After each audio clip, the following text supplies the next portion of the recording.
Muito bem. Bom, pessoal, boa tarde então a todos, né? Então, a gente vai começar agora a defesa de dissertação de mestrado do Henrico Solvencio Ambrosio, né?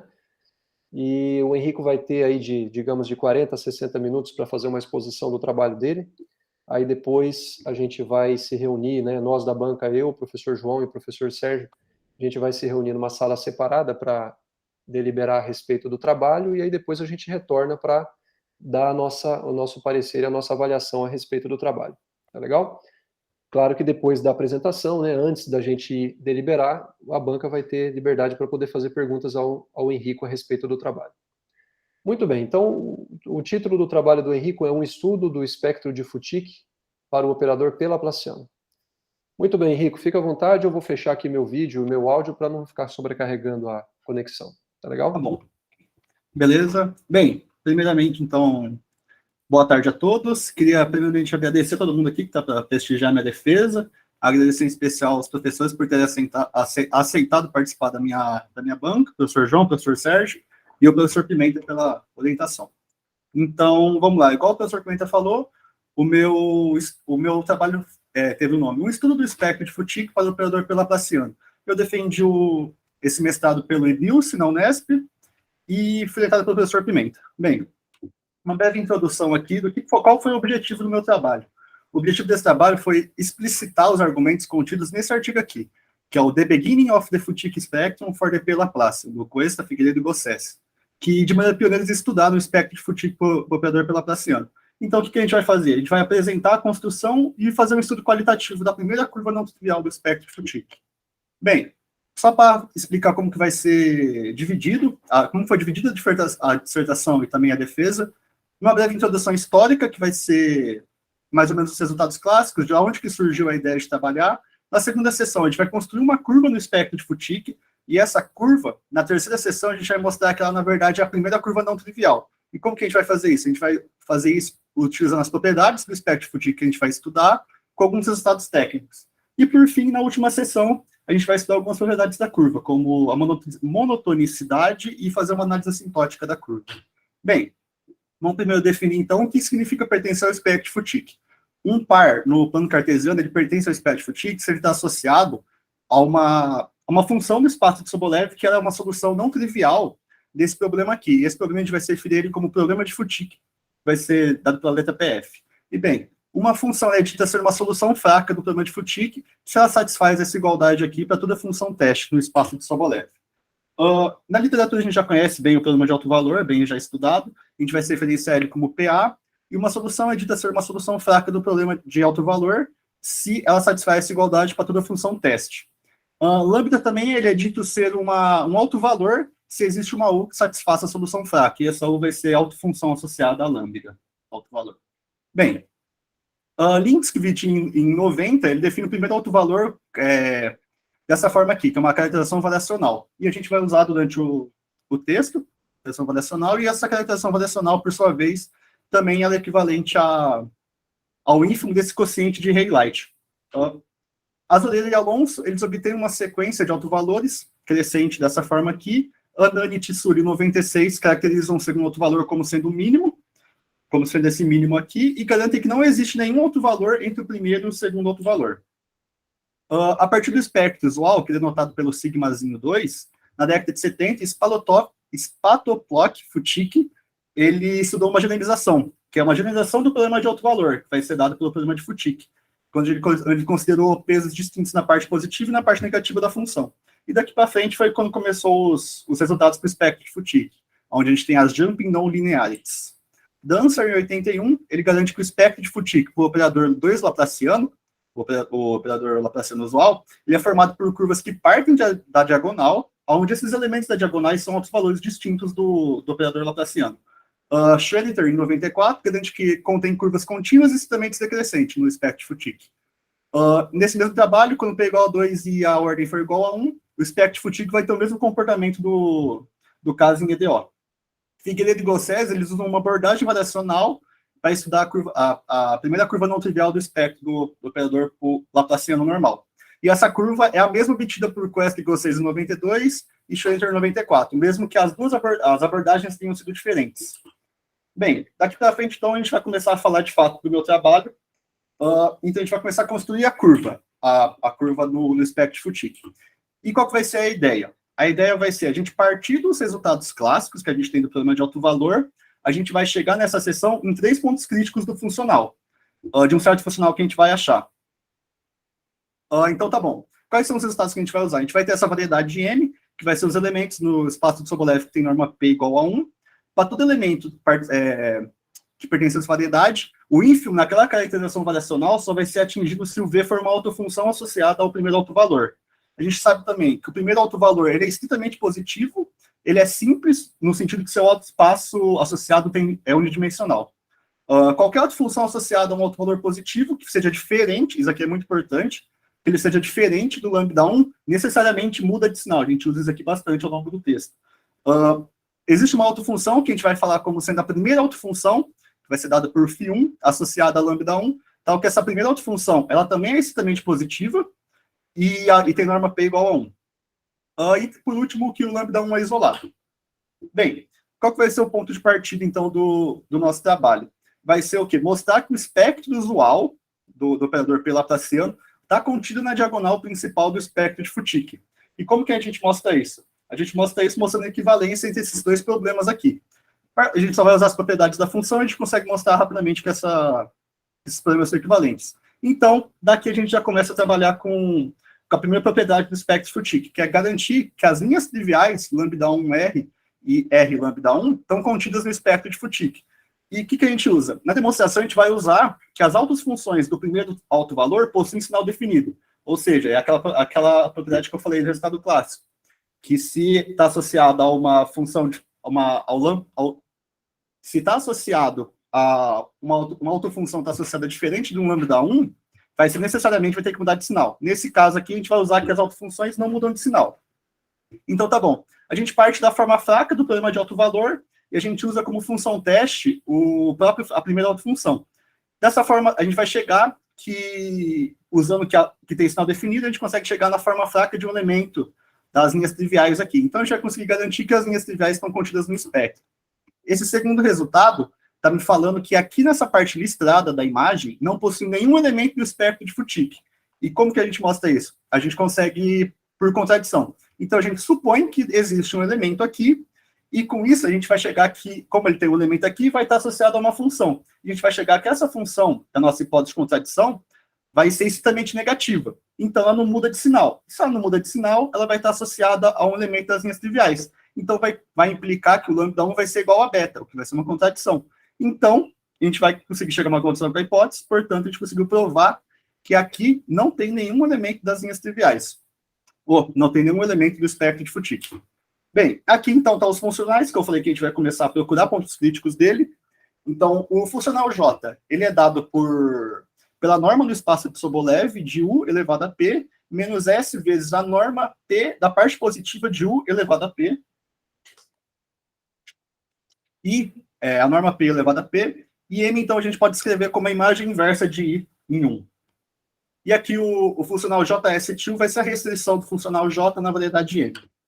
Bem, então tá bom. Nosso primeiro resultado, que vai estar relacionado aos funcionais, vai ser o quê? Se eu tiver um ponto crítico do funcional, ele vai ser sem somente C, existe um T tal que satisfaz essa igualdade aqui, envolvendo as derivadas direcionais dos funcionais, para todo elemento do espaço de Sobolev. Esse daqui é uma demonstração que ela já é bem conhecida, esse tipo de resultado.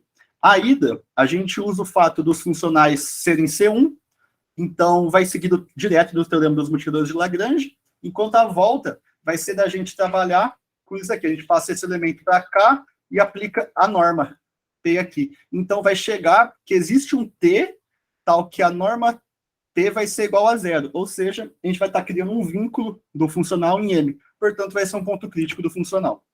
Então, a gente conseguiu garantir a proposição 3. Garantida a proposição 3, toda vez que a gente usa o fato de a gente ter um ponto crítico, a gente vai poder usar que vale essa igualdade aqui. Que vai ser logo que a gente vai usar na próxima demonstração, que é o lema 1. O lema 1, ele está nos falando o quê? Ele fala como que é a cara dos pontos nessa reta RS aqui, que ela é paralela à diagonal. Então, tá bom. O que o lema 1 fala? Ele fala que os pontos na reta RS são exatamente dessa forma aqui, onde U é um ponto crítico do funcional. Ou seja, esse aqui é o valor de energia do ponto crítico. Então tá bom. Vamos lá, qual que é a demonstração? Então a gente pega um S fixo e pega um ponto crítico do funcional. E o que a gente quer mostrar? A gente quer mostrar que os pontos na reta são dessa forma aqui, S mais C na primeira componente e C na segunda componente, onde C vai ser um valor crítico do funcional. Ok, então tá bom. Como a gente tem um ponto crítico aqui, a gente pode usar essa proposição. Usando essa proposição, a gente aplica a derivada dos dois funcionais, desenvolve, e a gente vai chegar exatamente nisso daqui. Sensibilidade. S mais T pertence ao espectro de Futic. Então, a gente conseguiu garantir, na primeira parte, que isso aqui acontece. Opa. Então, tá bom. Aí, na segunda parte, o que a gente faz? A gente, trabalhando com essa igualdade aqui, a gente vai chegar que aquele T é exatamente o valor crítico de U. Ou seja, que aquele T vai ser igual a JS til de U. Então, a gente conseguiu mostrar exatamente o que a gente queria. Então, provamos o lema 1. Bem, vamos lá. Na proposição 4, a gente vai ter, então, o que eu falei que a gente ia buscar 3 pontos críticos. A proposição 4 nos dá nosso primeiro ponto crítico do funcional. E ele está falando que esse ponto crítico vai ser o ponto de mínimo global, que vai ser dado pela primeira autofunção, que vai ter valor de energia igual a lambda 1 menos S. A ideia da demonstração, ela vem de uma minimização global, que vai ser o quê? Vai consistir da gente achar uma cota inferior para a energia do funcional, e depois mostrar que essa cota inferior é atingida pela primeira autofunção. Então, tá bom, vamos achar uma cota inferior para o funcional, primeiro vamos provar essa estimativa aqui. É fácil, a gente só aplica o funcional, a gente pode cortar esse elemento com esse elemento, então a gente vai ter essa desigualdade. E essa desigualdade, por sua vez, ela é verdade. Por quê? Por causa da caracterização variacional do primeiro autovalor. Então, tá bom. Dado como essa igualdade é verdade, a gente pode usar 1. Usando junto com o fato que a parte positiva da função é sempre menor que o módulo da função, que vai ser igual a 1, porque está em M.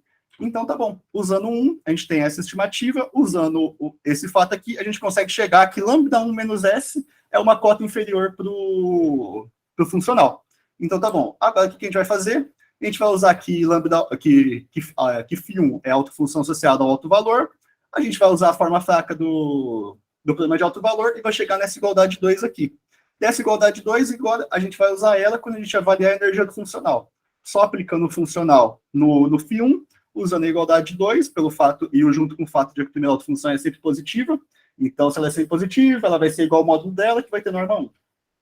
Então, tá bom. Então, a gente conseguiu falar que o ínfimo é atingido. Se o ínfimo é atingido, vai ser um ponto de mínimo global. Então, tá bom. E o lema 1, a gente vai nos garantir que esse ponto vai estar na intersecção da reta RS com a reta vertical. Primeiro ponto que a gente conseguiu garantir, agora vamos na busca do segundo ponto. O segundo ponto, antes disso, a gente vai ter uma propriedade, que vai ser o fato do espectro de Futic ser simétrico em relação à diagonal. Diagonal principal. Isso segue bem direto do fato de a gente supor que um elemento alfa beta pertence ao espectro de Futic, e a gente consegue chegar fácil que beta alfa pertence ao espectro de Futic. Então, daqui para frente, a gente vai sempre poder supor que o S vai ser maior do que zero. Como o S vai ser maior que zero, a gente não vai ter nenhum problema. Bem, esse aqui é um lema técnico só. A demonstração dele, a gente usa a refleticidade no espaço de Sobolev, depois as imersões compactas de Sobolev com algumas propriedades de teoria da medida. A gente consegue garantir esse lema. E esse lema aqui a gente vai usar na próxima, para chegar numa contradição no próximo resultado. Então, tá bom. Finalmente, nosso segundo ponto crítico do funcional, que ele vai ser um ponto de mínimo local estrito. Então, menos φ1 vai ser um ponto de mínimo local estrito com energia lambda 1. A demonstração, ela se dá por contradição.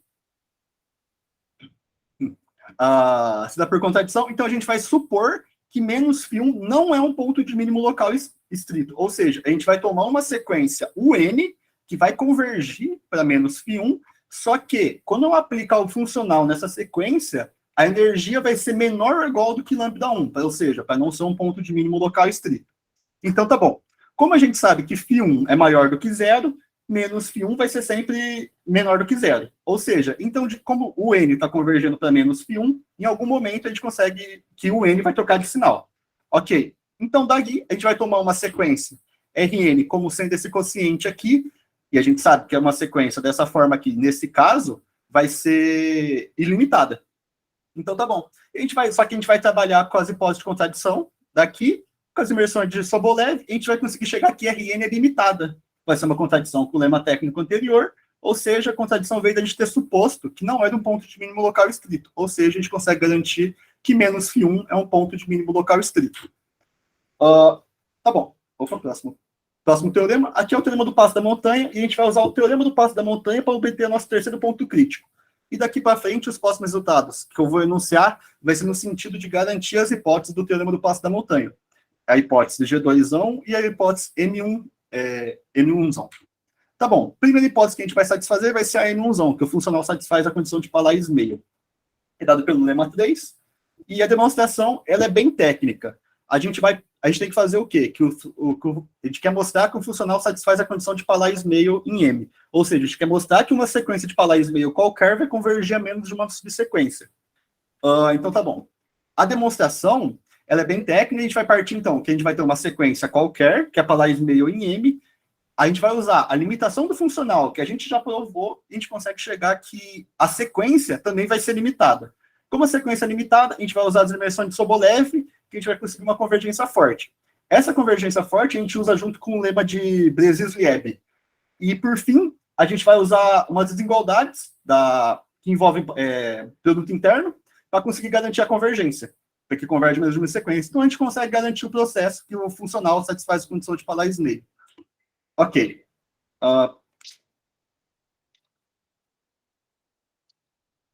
O próximo lema, para garantir a hipótese G2, o teorema do passo da montanha.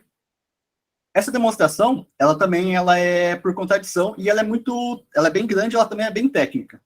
E ela se dá por contradição da gente supor que essa desigualdade aqui, G2zinho, ela, na verdade, vai ser igual. E por quê? Essa é uma hipótese, se a gente está supondo por contradição, deveria ser menor ou igual. Mas por que igual vai ser uma hipótese de contradição suficiente? Porque a gente já sabe que esse ponto é um ponto de mínimo local. Então, se tivesse alguém que a energia fosse menor do que ele, já ia ser uma contradição com isso. Então, só igual já é uma hipótese de contradição suficiente. E como que a gente demonstra por contradição?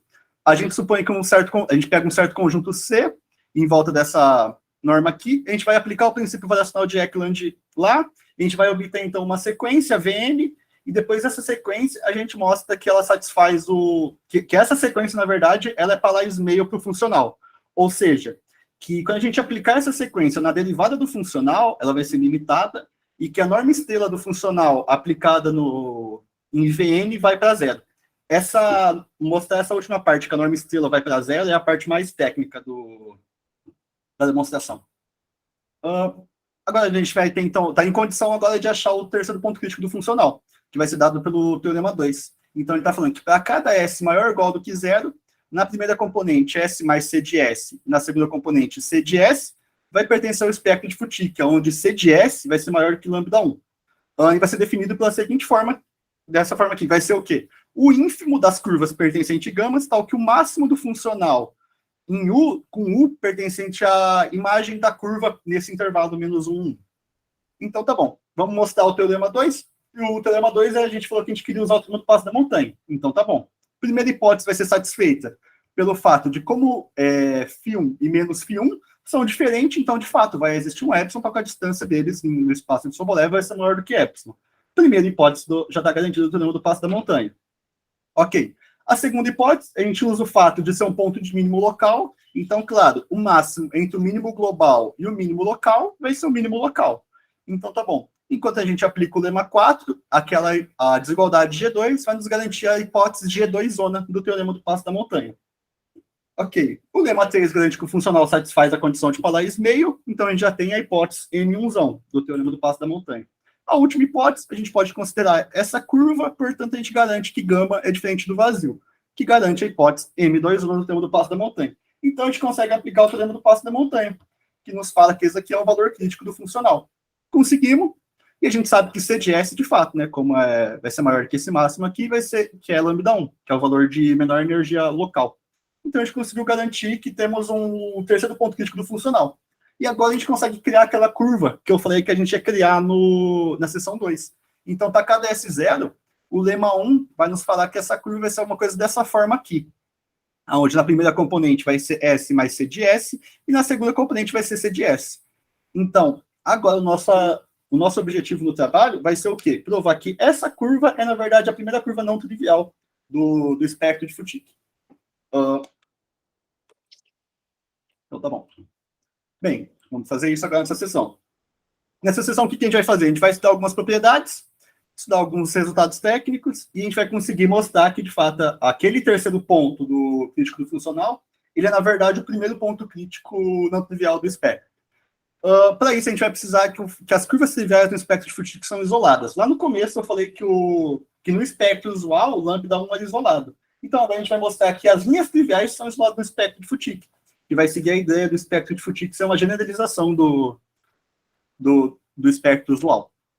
Então, tá bom. E é dado pela proposição 7, que fala que não existe nenhuma sequência no espectro de Futic, tal que αn e bn são maiores do que lambda 1, de forma que αn e bn vai convergir para um elemento nas linhas triviais.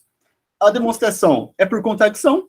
A gente, então, supõe que existe uma sequência que cruza pelas linhas triviais. A gente vai trabalhar com as propriedades do problema e a gente vai chegar que essa sequência converge para a forma fraca de um elemento nas linhas triviais. Daqui para frente, a gente divide a demonstração em duas partes. Na primeira parte, a gente vai trabalhar com as hipóteses de contradição, que tem um elemento que passa pelas linhas triviais. Então, a gente vai falar que se esse elemento converge para um elemento das linhas triviais, a gente vai chegar numa estimativa. E na outra parte, a gente vai só trabalhar com as hipóteses originais do problema. E a gente vai chegar numa estimativa contrária da primeira parte. Então, a gente vai chegar na contradição que a gente queria, e a contradição veio de supor que existe uma sequência que cruza. Então, a gente vai conseguir provar que as curvas triviais são isoladas no espectro de Futic. Bem, esse aqui é um resultado topológico, só que a gente vai usar daqui para frente. A gente sabe que a gente vai conseguir garantir, então, que a validade é localmente conexa por arcs, que qualquer subconjunto conexo e aberto vai ser conexo por arcs, que por isso, por sua vez, vai implicar que é conexo por caminhos, por sua vez, implica que é conexo. E que se a gente tem uma componente de um aberto, uma componente é o quê? Um subconjunto maximal, aberto e conexo. Então, a intersecção da fronteira com o aberto vai ser diferente do vazio. Esse lema 6 aqui, ele nos mostra como encontrar pontos críticos do funcional em componentes conexas. Então, tá bom. Como que é a demonstração dele? A demonstração dele a gente vai ter esse nível de energia aqui, dos funcionais, tal que a energia vai ser menor do que R. Então, tá bom. A gente sabe que lambda 1 menos S é um valor de menor energia global. Então, de fato, vai estar aqui, né? O fio vai estar aqui, então esse conjunto vai ser diferente do vazio. Ok, provamos já que é diferente do vazio. Então, o que a gente vai fazer? Tem um elemento ali, a gente vai tomar uma componente conexa, que a gente pode chamar de ON. Essa componente conexa, a gente vai tomar um D como sendo o ínfimo que o funcional assume no fecho dessa componente. E daqui para frente, a gente vai ter duas partes da demonstração.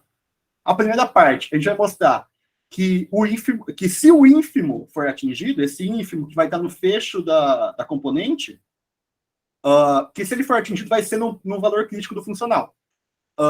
Então, tá bem, a gente usa o lema topológico para garantir isso. Na segunda parte, que é a parte mais complexa da demonstração, é de garantir que, de fato, esse ínfimo ele é atingido. E como que a gente faz isso? A gente considera uma sequência na componente e a gente aplica o princípio variacional de Eklund, a fim de a gente construir uma sequência que, assim como essa primeira sequência que a gente considerou, ela vai ser minimizante, mas vai ter uma propriedade adicional de que a derivada dessa nova sequência, aplicada no funcional, vai estar indo para zero. E essa segunda parte a gente consegue usar mostrando que usando o fato que o funcional satisfaz a condição de Palais-Meyer em M, que foi aquele lema 3. Então, como a gente conseguiu garantir na segunda parte que o ínfimo é atingido, na primeira parte a gente sabe que vai ter um ponto crítico. Então, a gente consegue garantir que esse lema 6 aqui, que qualquer componente conexa vai ter um ponto crítico do funcional. Então, tá bom. O próximo resultado que a gente vai ter é o fato do espectro de Futic ser fechado. Tá bom. Como que a gente vai fazer isso? A gente quer mostrar que é fechado, ou seja, que a gente vai pegar uma sequência e a gente quer mostrar que converge lá dentro. Então, tá bom, a gente vai pegar uma sequência convergente, vamos observar aqui nas imagens. Se essa sequência convergir para um elemento que está aqui na parte vermelha, já ia ser um absurdo. Por quê? Porque não tem elemento aqui, a gente conseguiu mostrar pela proposição 2. Então, tá bom. Nesse caso, a gente já pode ignorar, não vai convergir para nenhum elemento na parte listrada. Num outro caso, que se a sequência convergir para um elemento das linhas triviais, pela primeira proposição, que a gente mostrou que as linhas triviais estão no espectro, a gente vai terminar a demonstração. Então, tá bom. Sem perder de generalidade, a gente vai poder supor, então, que alfa e o beta são maiores do que lambda 1. Quando o alfa e o beta são maiores do que lambda 1, o que isso significa? Que o elemento está nessa parte aqui, ó, do espectro de Futic. Ok, então tá bom. Como a gente tem uma sequência de elementos no espectro que pertence ao espectro, então vai existir uma sequência de funções associadas que a gente pode tomar como tem no norma 1, que vai ser a solução de PF. Então tá bom. A gente vai usar as imersões de Sobolev, então a mesma sequência, o N vai ser fracamente convergente. A gente tem essa igualdade aqui que vale para toda função teste, porque são elementos do espectro de Futic, e daqui a gente só passa o limite. O lado esquerdo, a gente segue igual foi feito na demonstração do funcional satisfazer a condição de Palais-Meio, na variedade. Enquanto o lado direito, a gente usa as imersões compactas de Sobolev junto com o teorema da convergência dominada. Então, a gente consegue concluir que, como a gente pode ver, né, tá vendo para toda função teste, a gente chegou exatamente na solução fraca do problema do espectro de Futic. Então, tá bom. A gente conseguiu garantir, então, que o espectro é fechado. Agora, a gente já está em condição, usando tudo que a gente provou até aqui, a gente está em condição de provar que o primeiro ponto, que a gente tem o primeiro ponto não trivial do espectro de Futic. Então, tá bom. É dado pelo teorema 4. Eita, quase deu bem. Que fala que seja um S maior ou igual do que zero, esse ponto aqui vai ser o primeiro ponto não trivial da reta, na reta RS. E a demonstração está por contradição. Supõe que existe um ponto dessa forma que vale isso daqui, que vai ser um μ, que vai estar entre lambda 1 e C de S. Na imagem aqui a gente consegue ver um pouquinho melhor. O μ, ele vai estar entre C de S e lambda 1, e o ponto equivalente na reta RS vai ser esse pontinho vermelho aqui. Então tá bom. A gente está supondo, por contradição, que existe um ponto dessa forma aqui, que vai estar entre lambda 1 e C de S. Ok. As duas proposições, o fato das linhas triviais serem isoladas, junto com o espectro de Futic ser fechado, a gente vai conseguir garantir essa afirmação aqui. A gente pode tomar esse μ como sendo mínimo, mas mínimo em qual sentido? De que entre lambda 1 e μ, entre lambda 1 e μ, aqui nessa reta, não vai ter nenhum outro valor crítico do funcional. Então, essa afirmação está nos garantindo isso. Isso aqui vai ser importante para a gente garantir que não vai ter nenhum ponto crítico dentro de uma componente aqui, no final da demonstração.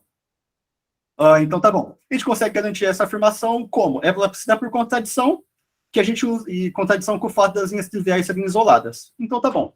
Como esse elemento aqui, ele pertence ao espectro de Futic, o lema 1 está falando que existe uma U que satisfaz essa equação aqui do problema, e a gente vai trabalhar o quê? Com a forma fraca dessa equação. Trabalhando com a forma fraca, a gente vai chegar numa estimativa para a norma na norma no espaço de Sobolev com a norma no espaço LP. A gente consegue essa estimativa como? Tomando como função teste a parte positiva de U, no lado esquerdo aqui vai ser a norma no espaço de Sobolev elevado a P da parte positiva de U, e aqui no lado direito a gente vai ter a norma P da parte positiva de P elevado a P. Tá bom. Na mesma coisa que a gente consegue estar para a parte negativa, uma mesma estimativa meio que equivalente. Só trabalhando com a equação 4 aqui, né? A gente só distribui e passa para o outro lado, e a gente consegue a igualdade 6 aqui, porque a gente sabe que a única forma de uma função associada não trocar de sinal é que se ela estiver nas linhas triviais. Então a gente sabe que a gente consegue num conjunto de medida positiva essa igualdade aqui. Então tá bom. Qual que vai ser a nossa ideia agora? Essa demonstração, eu esqueci de falar, esse resultado que eu estou mostrando aqui, ele é de fato talvez o mais importante do trabalho, que é o que garante, que é o primeiro ponto crítico não trivial. Então, qual que vai ser a nossa ideia? A gente vai começar a trabalhar com os pontos específicos em N. E esses pontos, por sua vez, a energia deles vão ser sempre menor ou igual do que μ. Então, tá bom. Esse ponto, a gente sabe que ele está em norma P igual a 1, porque ele é a parte positiva normalizada. Então, tá bom, a gente vai avaliar na funcional. Primeiro, a gente usa o fato do funcional ser harmônico, por isso que a norma sai elevada a P. Aí tá bom. E aqui a gente usa o fato da parte positiva ser igual à parte positiva, ou a parte positiva da parte positiva ser a parte positiva. Aqui a gente só usa essa igualdade 6 que a gente acabou de conseguir e consegue garantir, então, que a energia de funcional aplicada nesse ponto vai ser igual a μ. Então tá bom. Aqui a gente usa o fato da parte negativa de menos U ser igual à parte positiva de U. Então, por sua vez, junto com essa igualdade aqui, a gente vai conseguir garantir isso aqui. O que está falando essa tripla igualdade aqui? Que o funcional, por hipótese de contradição, a gente sabe que a energia do funcional aplicada em U vai ter energia μ. Isso vem na nossa hipótese de contradição. Que o funcional aplicado nesse ponto aqui, na parte positiva normalizada, a gente acabou de garantir que tem energia μ. E, por sua vez, esse aqui também, por causa daqui de cima, vai ter também energia μ. Ok, então a gente já sabe, tem 2 pontos que tem energia menor ou igual do que μ. Agora a gente vai ter esse terceiro ponto. Esse terceiro ponto também está em M, e vai ser a parte negativa normalizada em P. Usando também a mesma coisa, fato de ser perharmônico, com a parte negativa é sempre um número maior do que zero, a parte positiva da parte negativa vai ser a parte negativa, e como a parte negativa é maior do que zero, vai ser igual ao módulo dele. Aqui a gente só usa a igualdade que veio da... A gente vai ter aqui, ó, a norma no espaço de Sobolev, e aqui a gente vai ter a norma em LP. Então a gente usa aquela estimativa que a gente conseguiu, e vai conseguir garantir, então, que a energia do funcional aplicada nesse ponto tem energia μ menos S. Então tá bom. A gente vai ter aqueles 3 pontos ali, e a gente vai começar a transitar por ele por alguns caminhos específicos, que vai ser dado por esse U1, U2 e U3, aonde? O U1, ele vai levar de U até a parte positiva normalizada. O U2, ele vai levar da parte positiva normalizada para a parte negativa normalizada. E o último caminho, ele leva do simétrico da parte negativa normalizada para U de novo. Então tá bom. Agora a gente tem que fazer o quê? Estimar a energia do funcional ao longo desses caminhos. Para a gente sempre se manter num nível de energia menor ou igual do que μ. Então tá bom, vamos estimar. A ideia para estimar é bem análoga para os 3 caminhos. Eu vou fazer mais para o primeiro e o segundo e o terceiro eu vou só comentar. Bem, a primeira coisa que tem que fazer, a gente vai trabalhar com um termo em comum, né? No primeiro caminho. Tem aqui em cima, tem aqui embaixo. Só distribuindo, corta esse elemento com esse elemento, vai sobrar só isso daqui. Então tá bom. Agora a gente vai dividir ômega em 2 conjuntos, onde U aplicado em X vai ser positivo e onde U aplicado em X vai ser negativo, para a gente avaliar. Então, primeiro, ó, é bem importante frisar, aonde U aplicado em X é positivo, a parte negativa vai ser zero. Como a parte negativa vai ser zero, então vai sobrar só a parte positiva. E a parte positiva, por sua vez, por definição, é sempre maior do que zero. Então tá bom. Nesse conjunto aqui, a parte positiva desse termo inteiro é só igual à parte positiva de U. E a parte, como esse número é sempre um número maior do que zero, então a parte negativa desse termo vai ser equivalentemente nula. A gente vai fazer parecido na parte negativa. Na parte negativa, a parte positiva some. Como esse número, ou a parte negativa, é sempre maior do que zero, então menos ela vai ser menor do que zero. Mesma coisa. Nesse conjunto aqui, a parte positiva é equivalentemente nula. E a parte negativa, por sua vez, é igual a isso daqui, que vai ser sempre um número positivo. Por isso que é igual a isso daqui. Então tá bom. E a gente vai usar essas duas equações, 8 e 9, para estudar as normas. Estudando as normas, a gente vai ter o quê? Aqui a gente só usa a definição de módulo, usa o fato das funções de suporte de juntos. Opa, aqui tem um mais a mais. Mas, ó, a gente sabe, então, que em ômega, ó, a parte positiva desse termo aqui, quando a gente está onde U de x é maior do que zero, a parte positiva vai ser igual a parte desse termo inteiro vai ser só a parte positiva de U. E quando a gente está na parte onde U de x é negativo, a parte positiva desse termo vai ser equivalentemente nula. Então, em ômega inteiro, eu posso falar que vai ser só a parte positiva. Então, por sua vez, a gente vai ter a norma P. Então, tá bom. Mesma coisa vai valer para a norma no espaço de Sobolev. A gente usa que os suportes são disjuntos. Então, tá bom, a gente tem mais uma estimativa aqui.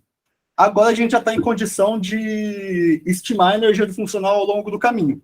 Então, tá bom. Aqui eu só coloquei a definição do caminho. Aqui eu usei aquela primeira igualdade, que falei que é equivalente. Aqui eu usei o fato do funcional ser P homogêneo. Eu falei P harmônico, né? Aquela outra vez. Então, aqui vai sair elevado a P. Aqui eu vou usar a igualdade que a gente conseguiu estudando os conjuntos tanto na parte positiva quanto na parte negativa. Então, vai ser esse 8 e 9. Aqui a gente vai estudar a norma no espaço de Sobolev, que é aqui, né, a gente tem a norma no espaço de Sobolev, a gente tem essa equivalência. Por fim, a gente usa aquela primeira consequência que veio do lema 1, quando a gente pegou a função teste, né, que teve a norma no espaço de Sobolev e a norma no espaço LP. Aqui eu só copiei a equação, desenvolvi, consegui chegar por fim, que aquele estudo que a gente fez da norma em LP, a gente conseguiu garantir que a energia do funcional aplicada no primeiro caminho vai ser sempre igual a μ. Então tá bom. Na curva 2, análogo, a gente vai estudar o termo em comum, estudou o termo em comum, a gente estuda a norma, estudou a norma, a gente consegue avaliar ao longo do caminho. Avaliando ao longo do caminho, faz umas contas parecidas, a gente chega só, a única diferença vai ser aqui no final, que a gente vai chegar nesse termo. Só que esse termo aqui, ele por sua vez é sempre maior do que zero. Então, como o S, a gente provou que o espectro de Futic é simétrico, então o S a gente pode tomar sempre sendo maior ou igual do que zero. Então, esse termo todo aqui vai ser maior ou igual do que zero. Então, μ menos alguma coisa menor do que zero vai ser menor do que μ. Então, a gente consegue garantir que a energia funcional ao longo do caminho U2 vai ser menor ou igual do que μ.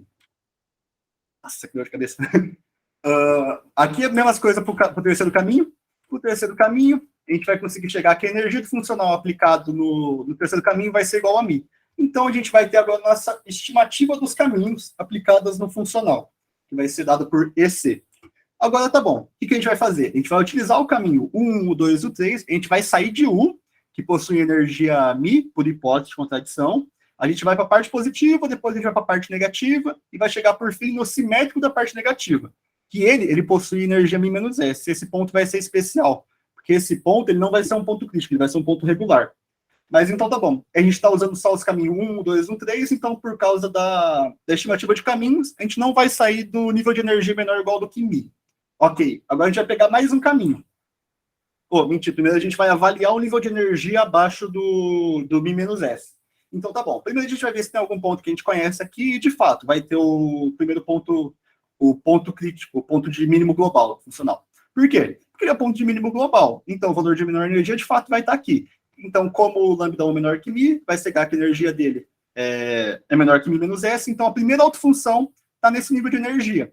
E menos a primeira autofunção vai estar nesse nível de energia se o lambda 1 for menor que μ menos S. Ok. A gente tem, então, a gente consegue garantir que o φ1 está lá, e a gente tem uma condição para garantir um segundo elemento, que é o menos φ1. Ok.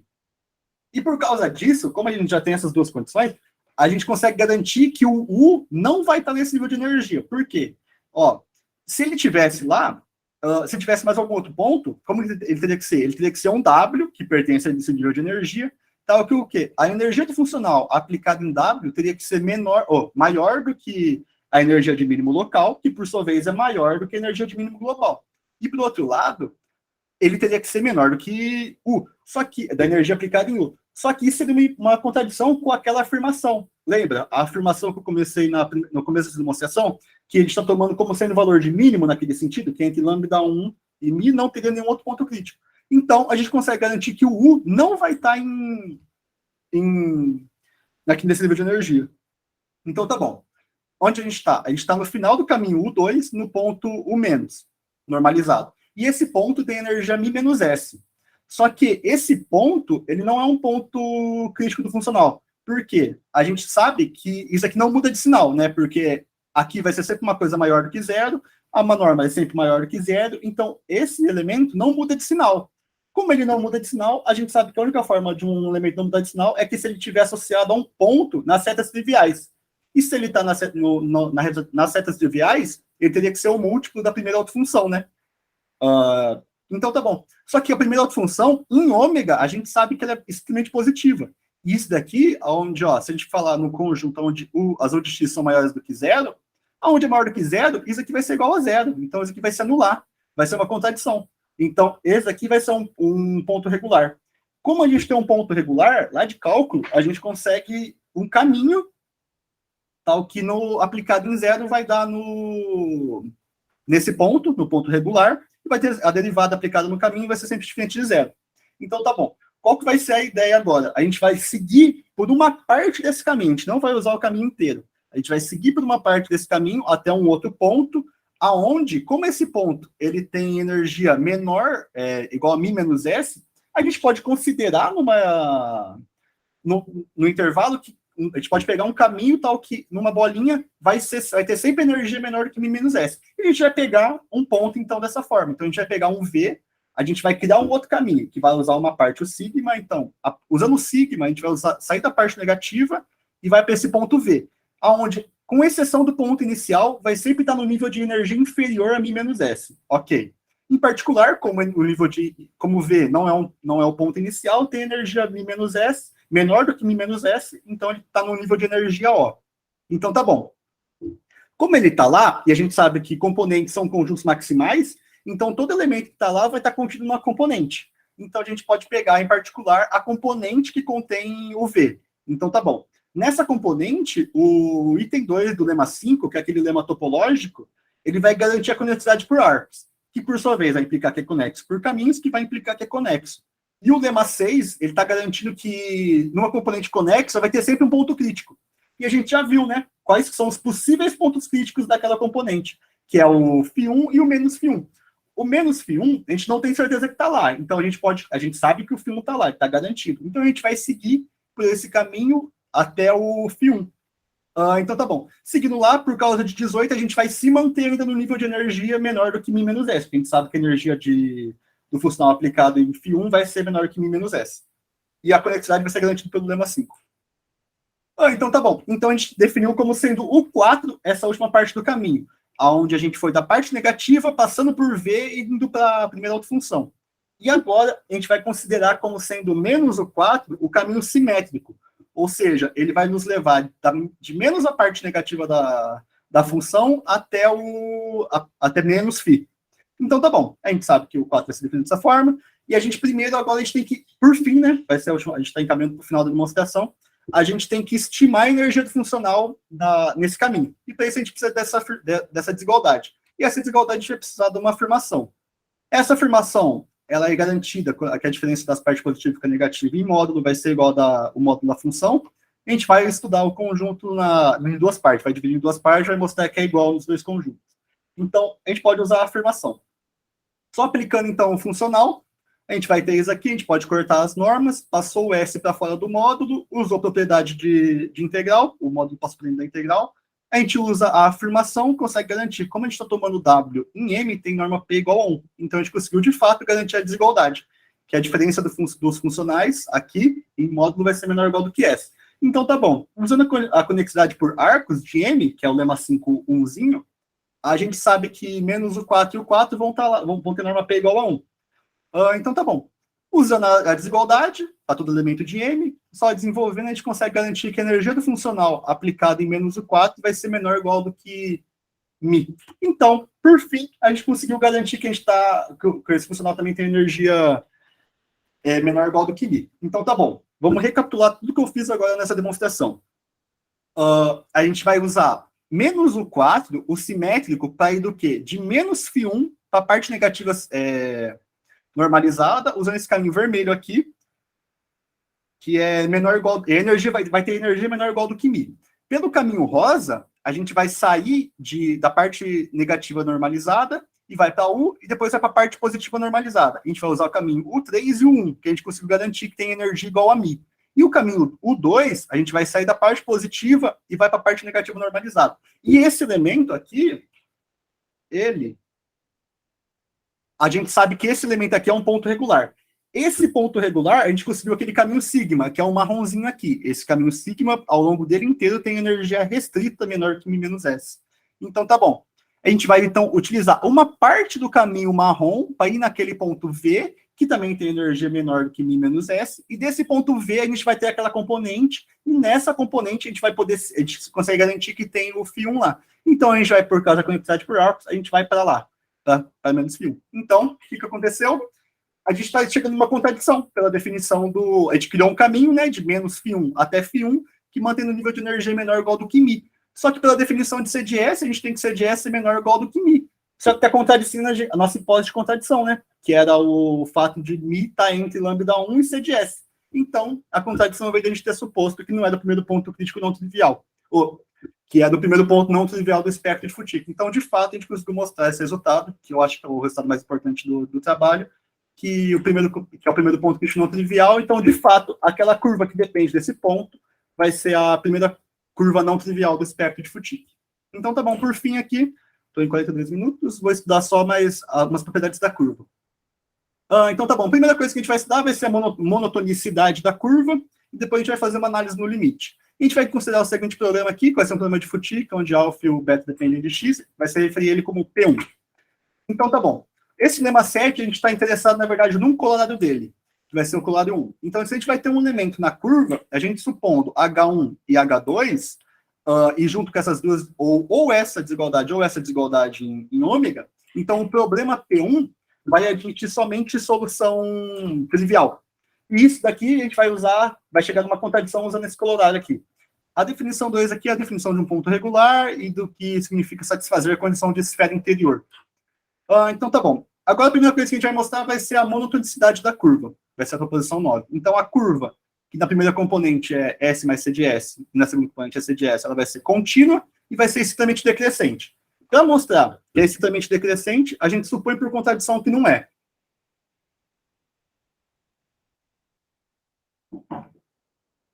Depois a gente utiliza aquele corolário do lema que eu falei preliminar, e a gente vai chegar numa contradição com ser um elemento do espectro de Foutique, porque se é um elemento do espectro de Foutique, está associado a uma solução não trivial. Mas primeiro eu vou mostrar que é contínua. Para mostrar que é contínua, a gente vai mostrar que tanto as curvas da primeira componente quanto da segunda componente são Lipschitz. E começando a mostrar que... E primeiro a gente vai começar mostrando que ela é não crescente. Dela ser não crescente, a gente vai conseguir chegar na definição de função Lipschitz.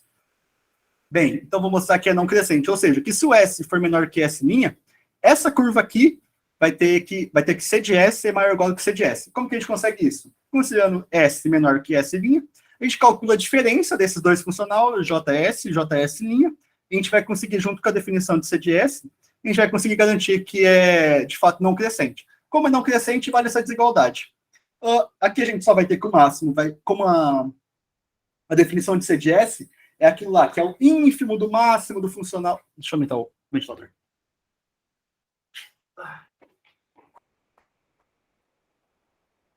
Como vai ser o ínfimo do máximo do funcional, a gente consegue tomar um epsilon qualquer que vai valer isso daqui. Aqui eu só apliquei menos dois lados, cheguei nessa desigualdade de 20 que a gente vai usar. Como C de S é maior que C de S', a gente sabe que é positiva essa diferença. Por sua vez, a gente vai ter então que o máximo vai ser menor que o máximo do funcional vai ser menor que isso. E dessa igualdade, a gente vai ter essa outra parte aqui. Então, a gente vai ter 21 também. Como a curva é contínua, esse aqui vai ser um conjunto limitado, esse aqui vai ser um compacto, então a gente vai assumir, a gente pode falar que assume o máximo ali, sem problema. Então, a gente vai tomar o zero como sendo o elemento que atinge o máximo na imagem da curva aqui. Então, o funcional aplicado em um zero vai ser igual a esse máximo aqui. E a gente ainda tem essa desigualdade aqui, só passei o menos para inverter a desigualdade. Ok. Como a gente já sabia isso daqui, que o C de S é positivo, junto com essas duas últimas desigualdades que a gente conseguiu, a gente consegue garantir que... na verdade, a gente chegou na definição de função Lipschitz, né? A gente só vai aplicar aqui. Aplicando, a gente vai cortar os dois elementos que dependem do gradiente de zero, e vamos chegar nisso aqui. Como o epsilon ele é arbitrário, a gente, na verdade, chegou em alguma coisa da forma distância de C de S menos... vírgula C de S', vai ser menor ou igual, a gente pode tomar um K dependendo de epsilon, tal que é a distância de S', que de fato é a definição de função Lipschitz. Então, como é Lipschitz, pela linearidade, essa curva também vai ser, e como ambas são, as damas vão ser contínuas. Então, a gente vai conseguir garantir que essa curva é de fato contínua. Para mostrar que é extremamente decrescente, a gente quer mostrar, então, que se isso acontece, isso aqui acontece. A demonstração vai ser por contradição. A gente vai pegar um S menor com S', então vai ter os dois casos. Ou isso acontece, ou isso acontece. No primeiro caso, como S é maior que S', a gente já consegue direto a linha, né? S' é maior que S', então a gente vai ter essa primeira A1. E a última, essa A2, vem dessa desigualdade junto com S. Então a gente consegue garantir que C de S é maior que C de S'. Ok. A gente quer usar o corolário 1 para chegar numa contradição. Então, tá bom. Para usar o corolário 1, a gente tem que satisfazer essas 5 hipóteses aqui. Para essa curva aqui, no caso. Então, tá bom. O primeiro item é garantido pelo lema 1, que fala cada dos elementos na reta RS. O item 2 e 3 é garantido pelo fato que C de S vai ser sempre maior do que lambda 1. Então, de fato, isso aqui já vai acontecer, né? C de S vai ser maior que lambda 1. O item 4 segue do fato desse ponto aqui ser um ponto não trivial do espectro de Foutique. Então, se ele é um ponto não trivial do espectro de Foutique, ele vai estar na parte direita e acima das linhas triviais. Então, de fato, também vai acontecer o item 4. E por outro lado, a última parte a gente conseguiu no item A1 e A2 lá. Então, tá bom. A gente está em condição de usar agora o corolário 1. Usando o corolário 1, a gente consegue que isso aqui esse problema só vai admitir solução trivial. No caso B, a gente faz a mesma coisa para essa curva aqui, e a gente vai chegar que esse problema só admite solução trivial. Então, a gente está chegando numa contradição. E a contradição vai ter vindo da gente ter suposto que a curva não é estritamente decrescente. Então, no caso A, o fato daquele problema admitir somente solução trivial vai ser uma contradição com o fato de que isso é um ponto espectro de Foutique, que, por sua vez, vai estar associado a uma solução não trivial do problema de Foutique. No caso B, a mesma coisa. Então, a gente chegou na contradição e terminou a demonstração. Agora, a gente vai no nosso último resultado. Isso aqui é uma condição de regularidade, quando a gente está num domínio com P menor que o domínio que a dimensão de N, então a gente vai ter realidade suficiente. A hipótese vai ser o quê? Quando o P for maior do que Nzão, então algum ponto da fronteira em um epsilon maior que zero, a gente vai ter que essa intersecção aqui vai ser sempre regular. Então tá bom. Esse aqui é um lema técnico. Supondo hipótese, então vai existir. Então existe uma phi para dentro do espaço Sobolev, tal que não existe nenhum R que satisfaz essa desigualdade quase sempre ômega. E a gente vai usar esse lema para chegar numa contradição do nosso último resultado, que é o último resultado do meu trabalho, que vai ser a análise assintótica da curva, ou seja, eu quero ver o comportamento da curva no limites. Então tá bom, supondo que a gente está no caso da hipótese, então o limite de CDS conforme S vai para infinito é igual a lambda 1. Então a gente quer mostrar o quê? Que o limite de CDS converge para o valor de menor energia local. Então, tá bom. É por contradição, então, a gente vai supor por contradição que não acontece isso daqui, então vai existir um delta maior que zero, tal que acontece essa desigualdade. Então, para toda curva, a gente consegue garantir 23. 23 vai ser que o máximo do funcional vai ser sempre maior ou igual do que lambda 1 mais R. Ok. Do lema 8, a gente sabe que não existe um R dessa forma aqui, e a gente vai considerar um caminho em gama. Considerando esse caminho em gama, a gente sabe, pela mesma ideia, a gente pode falar que esse máximo vai ser atingido em T igual a T de S. Então, a gente vai definir o V de T de S dessa forma aqui. Então, tá bom. A gente vai estimar, a gente está falando que vai atingir o máximo ali, então a gente vai estimar o máximo do funcional. O uso aqui vai ser nesse ponto aqui. Nesse ponto, usando o fato que é P harmônico, aqui eu só apliquei a definição do funcional, e aqui a gente sabe sempre que o máximo do funcional é maior do que isso daqui. Então, tá bom. Agora a gente vai trabalhar com essa última parte aqui da desigualdade. Essa daqui é a norma P do elemento. Essa norma P, na desigualdade que está maior ou igual, a gente vai passar do outro lado. Então, a gente vai conseguir chegar, né, na desigualdade de 24.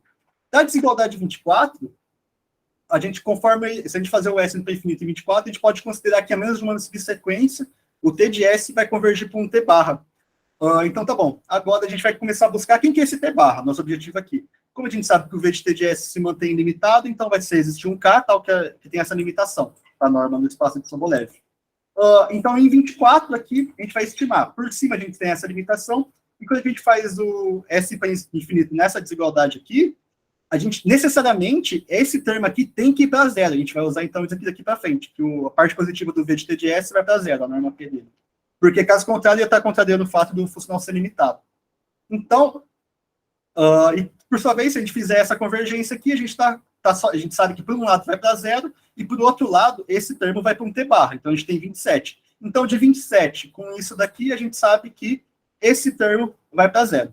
Ok. E agora a gente vai continuar buscando, então, quem que é esse T barra? E a gente sabe que ele só pode acontecer se o T barra for igual a menos 1. Por quê? Porque se o T barra for igual a 1, o T barra vai ter que estar entre menos 1 e 1, né? Se for igual a 1, seria uma contradição com o fato da autofunção ser sempre positiva. Então, não teria como ser isso aqui para zero. Ok. E se caso o T tivesse entre menos 1 e 1, isso aqui seria maior do que zero. Por sua vez, então, a gente ia poder tomar um R dessa forma, tal que essa desigualdade ia acontecer quase sempre, que seria uma contradição com o lema 8.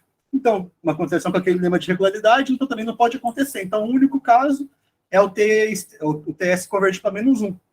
Então, só aplicando o limite de V de T de S, vai convergir para a primeira autofunção, ou para menos a primeira autofunção.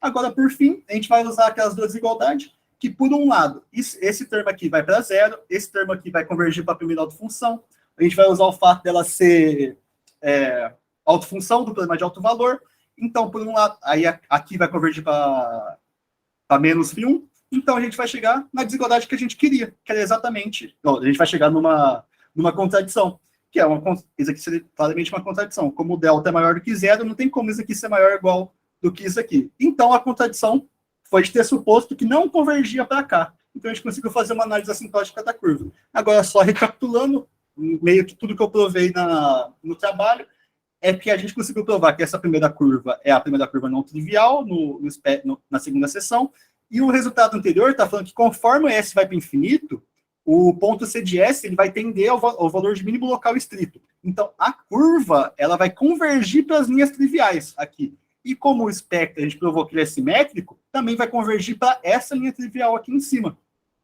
Só que a gente sabe que, pela proposição 7, que as linhas triviais são isoladas. Então, a gente sabe que, além de convergir, nunca vai tangencial, ou seja, nunca vai tocar as curvas triviais. Então, conseguiu provar tudo que eu queria. A gente fez uma análise assintótica do problema e essa daqui foi a minha defesa, gente. Aqui é só umas referências que eu terminei. Obrigado pelos 53 minutos. Tudo certo. Beleza, Henrico, muito obrigado. Bom, vamos passar então agora para a parte de arguição, né? E aí, acho que eu vou começar pelo professor Sérgio. Na verdade, desculpa, eu vou começar pelo professor João, né? Porque ele que é um membro externo, embora esteja fisicamente aqui em Prudente, mas ele, na verdade, é de bem longe, é lá de Belém do Pará, né? Então, eu vou começar pelo professor João para fazer as considerações e as perguntas que ele achar por bem para o Henrico. Fique à vontade, professor. Primeiro eu gostaria de agradecer o convite, tá? Obrigado, Marcos, obrigado, Henrico. Para mim é uma alegria participar da banca do exame de dissertação aí do Henrico. E quero parabenizar o Henrico pela apresentação, deixou muito claro que domina completamente o conteúdo aí da dissertação dele, fiquei bem impressionado. Obrigado, senhor. Ele está realmente por dentro do que está acontecendo no trabalho, tá? Falar um pouquinho sobre a relevância desse tema aí, né? Esse artigo eu confesso que não conhecia. Essa classe de problemas me chamou bastante atenção, é bem interessante. O trabalho, pelo que eu pude perceber, tem uma profundidade técnica muito, muito interessante também, né? Vocês trabalharam muito, ficou muito claro isso aí em tudo que o Henrico falou, tá bom? Quer dizer, completamente não trivial as coisas que foram feitas aí. Vocês usaram diversas técnicas, né? Usaram alguns métodos também que eu confesso que não conhecia, por exemplo, aí esse teorema do passo da montanha em variedade, para mim é novidade, achei muito legal, já guardei e fui olhar lá na referência que vocês apresentaram no trabalho, e gostei muito da classe de problemas, tá bom? Bom, com relação por isso eu quero parabenizar o Marcos pela apresentação também, pela orientação do trabalho, tá? Ficou muito bom. E com relação ao trabalho, eu dei uma lida, tá muito bom o trabalho, tem alguns errinhos que é natural. Tá Passou uns pontos aplicados ali numa função errada, mas que eu vi depois também. Tem alguns erros de digitação, assim, eu posso mandar depois com calma, eu vou pontuar só alguns que eu acho assim, mais relevantes para a gente comentar, mas assim, os demais são pequenas coisas, tá bom? E aí depois eu te mando os que eu consegui observar, tá legal? O que eu gostaria de comentar primeiramente é com relação à questão das páginas. Eu acho que tem alguma coisa estranha na numeração, porque algumas vezes elas aparecem em cima, outra embaixo, outras vezes não tem numeração na página. Né? Nossa! Dá uma olhada aí, não sei se tu consegue abrir Será que é o próprio template da dissertação? Eu usei o de BIOS. A numeração você fala que fica no lado direito e no lado esquerdo, né? Tem umas páginas que ela está aparecendo, numeração, tem umas que não está aparecendo. Algumas vezes ela vai para baixo, outras vezes ela aparece em cima da página. Não sei se tinha como... Será? Você sabe alguma página que está assim? Tipo, antes, depois de tal página? Eu acho que lá pela... Eu achei. Dá para ver aí, mano? Achei. A 25 está embaixo. A 26 está em cima. Olha, eu acho que é assim, ô João, eu já sei. Quando é começo de sessão ou começo de capítulo, ela aparece embaixo. Exceto então ela aparece em cima. É algo do preâmbulo mesmo, então. É do preâmbulo. É o template mesmo. Então tá bom. Isso. Tá ótimo. Era só para tirar mesmo essa dúvida. Bom, uma outra coisa que eu queria comentar é com relação... Bom, pequenas coisas assim, ó. Por exemplo, quando você está usando aspas no texto, acho que você está usando um comando que elas aparecem, as aspas iniciais, ela aparece trocada, assim. Então, só para consertar isso aí, que é uma coisa que não tem relevância, tá bom? E queria dar uma sugestão. Quando você vai anunciar lá o teorema do passo da montanha em variedade, você começa falando de C1 variedade, então a minha sugestão é que seja introduzida uma definição de C1 variedade antes, e também de função de classe C1 definida numa variedade.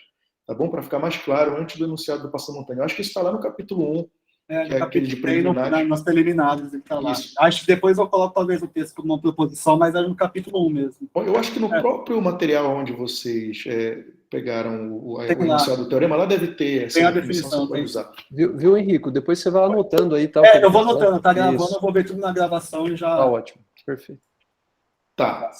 Bom, essa é uma sugestão que eu queria fazer. Eu observei também que o nível minimax lá, que vocês obtiveram no Teorema do Pastor Montanha, eu acho que algumas vezes, porque vocês estão chamando de gama os caminhos que pertencem àquela classe. Né? Uhum. Eu acho que em algum momento lá, quando você coloca que seria a curva gama, U pertence à gama do intervalo -1, 1, não é isso? Lá no nível... Aplicada, o gama pertence à imagem da curva, né? Isso, a gama do de -1 aplicada lá. Eu não sei se eu não estou enxergando bem, mas eu acho que em algum momento tem um Y no lugar do gama lá. Eu não sei se... pode ter passado um Y, né? Um Y ali, sim. De vez eu colocar o barra gama, né? Isso. Aí dá uma olhadinha, porque eu fiquei até me perguntando, poxa, mas quem será esse gama que está nessa classe de caminhos? Porque tem um Y aparecendo aqui. Só para consertar, não sei se está aparecendo em mais de um lugar, tá bom? Mas eu acho que no enunciado certamente deve estar com Y no lugar do gama, do teorema. Eu vou ver, vou mudar isso então, professor. Ok. Vamos lá na proposição 2.9, que é aquela proposição onde você mostra uma caracterização para o ponto crítico. Né? Se for ponto crítico, então existe um T. A derivada vai ser diferente de zero, vai ser igual a zero. Isso. 2.9, né? Eu acho que é 2.9. Tem como mostrar ela aqui no slide mesmo? Deixa eu ver. Tá. É a primeira lá, é o lemão. Uhum. Lemão. Não, aqui. Essa? Isso, a demonstração dela não está aí, né? Eu acredito que não está. Teve uma coisa que eu não entendi muito bem, aí eu queria perguntar com relação à demonstração dessa proposição. Você usa, no primeiro momento, o teorema dos multiplicadores de Lagrange. Uhum. Né? Eu não enxerguei a necessidade do uso do teorema dos multiplicadores de Lagrange, porque você caracteriza um ponto crítico do funcional J restrito, né, com vínculo. Você faz isso lá no capítulo 1. Acho que é corolário 1.7, eu acho. Você fala assim, ele é o mínimo da norma dessa diferença aqui. Sim. Então, eu acho que somente aquilo, não sei se eu estou me enganando, mas eu acho que somente aquilo já é suficiente para você provar esse teorema, né? Não? Eu não enxerguei, pelo menos, necessidade do uso do teorema dos multiplicadores de Lagrange. Ele meio que sai direto, né? Seria a ida e a volta já sai de uma, né? Você fala. Isso, porque exatamente. Seria como se fosse um C somente C, né? Isso. Eu acho que eu e o professor Pimenta, a gente até chegou nessa demonstração, a gente tinha feito ela, aí quando a gente voltou, ele falou, não, pera, saiu aqui. A gente fez no C somente C. Eu acho que talvez eu fui escrever no trabalho, eu falei, não, eu tô me confundindo para escrever com C somente C, eu fui tentar fazer a ida e a volta separada. Então eu acho que se eu escrever como só um C somente C, deve seguir mais limpo, né? Isso, quando você faz lá que se U é ponto crítico, então aí mostra que existe o T usando o corolário 1.7. A volta é a mesma coisa, eu acho. Até porque lá no teorema dos multiplicadores de Lagrange, você precisa que tenha um ponto de mínimo ou de máximo, tem que ter um... E aí você só tem um ponto crítico, você não sabe se ele é ponto de mínimo, se ele é ponto de máximo, né? Para aplicar lá. O extremo local, a gente sabe só que é um extremo local. Isso. Então, assim, a minha sugestão é fazer só usando o corolário 1.7 mesmo, que eu já acho que sai o C somente C, tá? Bom, assim, eu tenho algumas outras coisas aqui, por exemplo, não é coisas de muita importância. Eu confesso que eu estranhei um pouco quando eu li o enunciado lá, acho que o lema 2.10, que é onde vocês falam como é que é a cara do ponto na reta RS. Isso, que estão lá no espectro de Foutique, naquela reta, né? Esse daqui. Eu sugiro também dar uma olhada no enunciado desse lema, porque olha só como é que ele está. Os pontos do sigma P, acho que é sigma essa letra. Sigma P, do sigma P na reta paralela à diagonal, está parecendo que é a diagonal que passa... A gente sabe que a diagonal passa no 0,0, né? A gente sabe. Então, assim, não faz sentido, mas, assim, acho que eu poderia colocar assim. Os pontos de sigma P na reta que passa por S0 e é paralela à diagonal, eu acho que fica mais claro, né? Mais claro.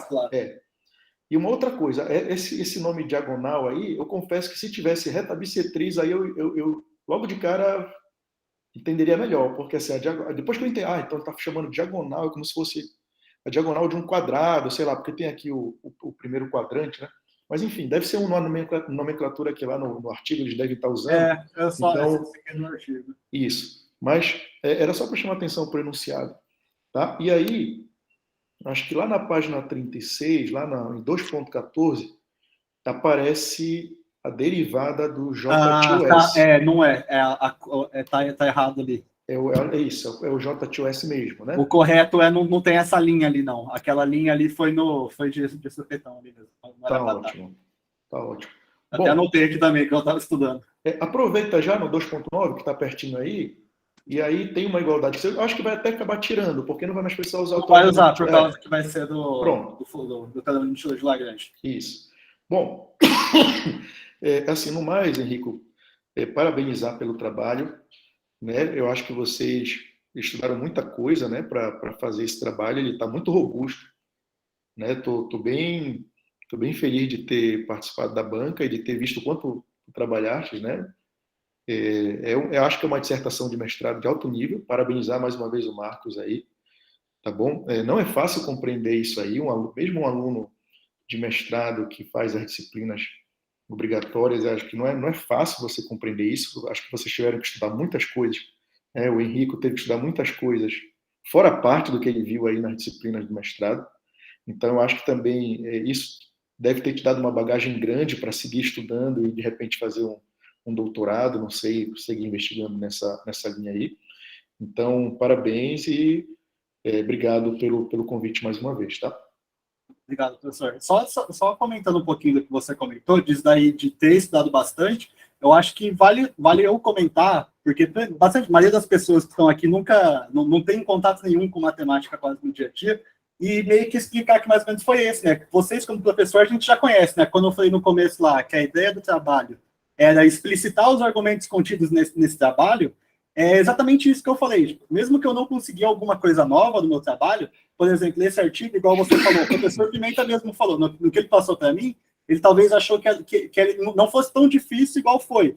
Então, mesmo um professor igual o professor Pimenta, que tem uma bagagem imensa, ele olha lá, a gente às vezes, uma coisa travava, saía na outra semana, quando a gente ia. Então, imagina, eu sozinho como um aluno de mestrado, eu já não conseguiria. Então, com a orientação dele, eu e ele trabalhando junto ao longo de um ano e tanto, a gente conseguiu desenvolver e escrever o meu trabalho, que o objetivo era um aluno que, por exemplo, o professor Pimenta vai pegar para orientar mais para frente, ou algum outro professor que possa usar, fala, estuda esse trabalho aqui, porque ele vai te dar um caminho, vai te mostrar, igual você falou, mostrar uns argumentos que pode ser usado numa outra ideia, essa mesma ideia.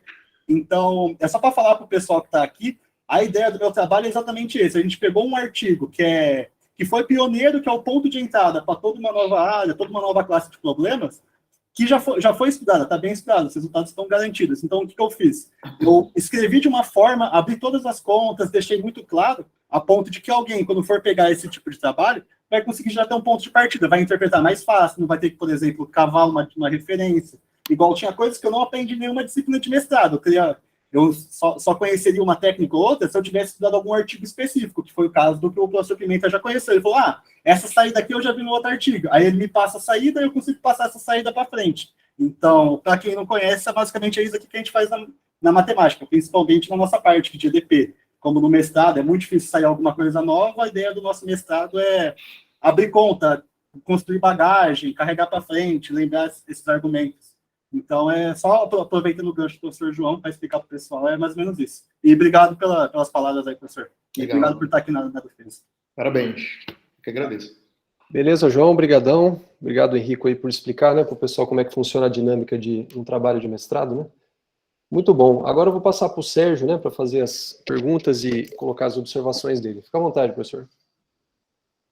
Obrigado.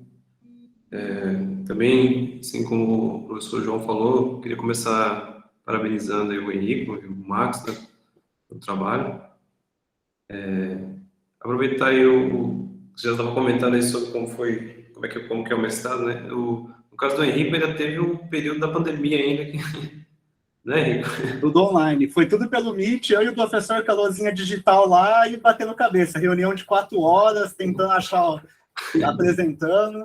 O bom é que tá tudo gravado, tá gravado para sempre. Se eu quiser voltar na explicação que o professor Pimenta me deu de um negócio, eu vou na gravação lá e tá lá, a explicação. Isso é bom. Vocês ainda gravaram ainda? Gravamos, nossas reuniões todas gravadas, assim, para poder. Porque eu via a reunião e depois eu estudava a reunião, para poder passar ali nas anotações. Ah, legal. É assim, tem um lado de meio de tanta dificuldade, né? Dá para tirar alguma vantagem. Isso aí, desenvolver uma técnica de poder montar aula, escrever. O professor Pimenta teve bastante aula boa que ele gravou, postou no YouTube. Tem aula de espaço métrico do professor com mais de 1000 visualizações. E veio dessa ideia de gravar as coisas. E você, pelo que eu vi nas referências aqui, você citou até uma apostila do professor Giovanni. Ela é muito importante, porque a partir dela a gente conseguiu garantir uma convergência forte da desigualdade que tem lá. Mas aí, o Marcos, aí no Imprudente você fez um curso aí de teoria do ponto crítico ou foi estudando só vocês dois? Né? Não fez curso não, foi um estudo dirigido, né, que o Henrico fez. É que não, assim, não dá para abrir turma, né? É difícil, né? É difícil, tem pouca gente. Por exemplo, agora que o João está aqui, aí ele, enfim, tem o recurso da FAPESP, né? Então é importante que a gente ofereça algum curso até para valorizar a vinda dele. Então, nesse caso, ele está oferecendo um curso para os meus alunos aqui, tanto de Prudente quanto de Rio Preto, que estão tudo por aqui mesmo, né? O Marcos, o Dino, o pessoal. E aí eles estão fazendo uma disciplina com o João, que ele está fazendo, assim, digamos, uma parte mais avançada de métodos variacionais, né? Olha que bacana. Então, é bacana. Mas, de maneira geral, não tem, assim, aluno suficiente para poder montar uma turma, né? Realmente é você com o orientador, o aluno que vai estudando, tirando dúvida, né? Exatamente. Mas então, bom, então assim, por mais essa dificuldade, então, parabéns mais uma vez. Eu, assim como o professor João falou, gostei do trabalho, achei muito bom.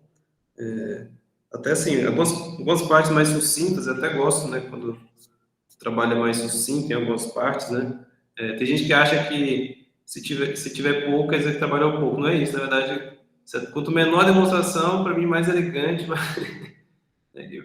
e mais trabalho talvez teve, né? Então, eu percebi aqui também, é o trabalho do diário, né? Diário e os colaboradores, né? Pelo que eu percebi aqui. É do Jairo, do Jean-Pierre Gosset e Mabel Cuesta. Cuesta, né? O diário, você. E tem um outro artigo também que é citado aqui, que é o do... É um nome difícil de pronunciar, né? Do Lindsky. Isso, Lindsky, enfim. E tem um outro do diário também com você, né? Não sei como é que pronuncia, você. Jean-Pierre Gosset, sim. Eles mexeram bastante, né? A Mabel, né? Ela teve um tempo... Eu não sei se foi objeto da tese dela de doutorado. Se eu não me engano, ela fez doutorado com o Jean-Pierre Gosset lá em Bruxelas, né? Aliás, em Louvain, né? Na Bélgica. E eu não sei se foi trabalho de doutorado dela, mas ela mexeu muito com isso daí, né? Na verdade, eu não a conheço, né? Mas eu sei que ela mexeu bastante com essa parte de espectro de Fouti, que para Pela-Placiano me parece que foi realmente o trabalho pioneiro, né? E assim, com argumentos muito originais. Eu achei esse trabalho muito bonito mesmo. Quem mostrou para mim pela primeira vez foi o professor Olímpio, né? E aí tive a ideia de passar para o Henrico. Ah, legal. Eu lembrava do problema de Fouti, que era, na minha cabeça, era um problema que tinha não linearidade na fronteira. Não é isso aqui não, né? Então, assim, mas eu tinha essa ideia, né? Não tem nada a ver com isso aqui, né? E eu percebendo, assim, pelo que eu vi aqui, principalmente a parte do capítulo 3, eu acho que dá para perceber um pouco do estilo de Jário aqui, né? Eu já li, assim, alguns trabalhos do Jário, eu consigo perceber algumas vezes tem um meio que um pouco da assinatura, assim, né? Um pouco da escrita do jeito que ele fala, né? E assim, eu queria começar então falando de coisas bem simples, né? Por exemplo, até o João falou de algumas coisas de estética, né? De digitação, né?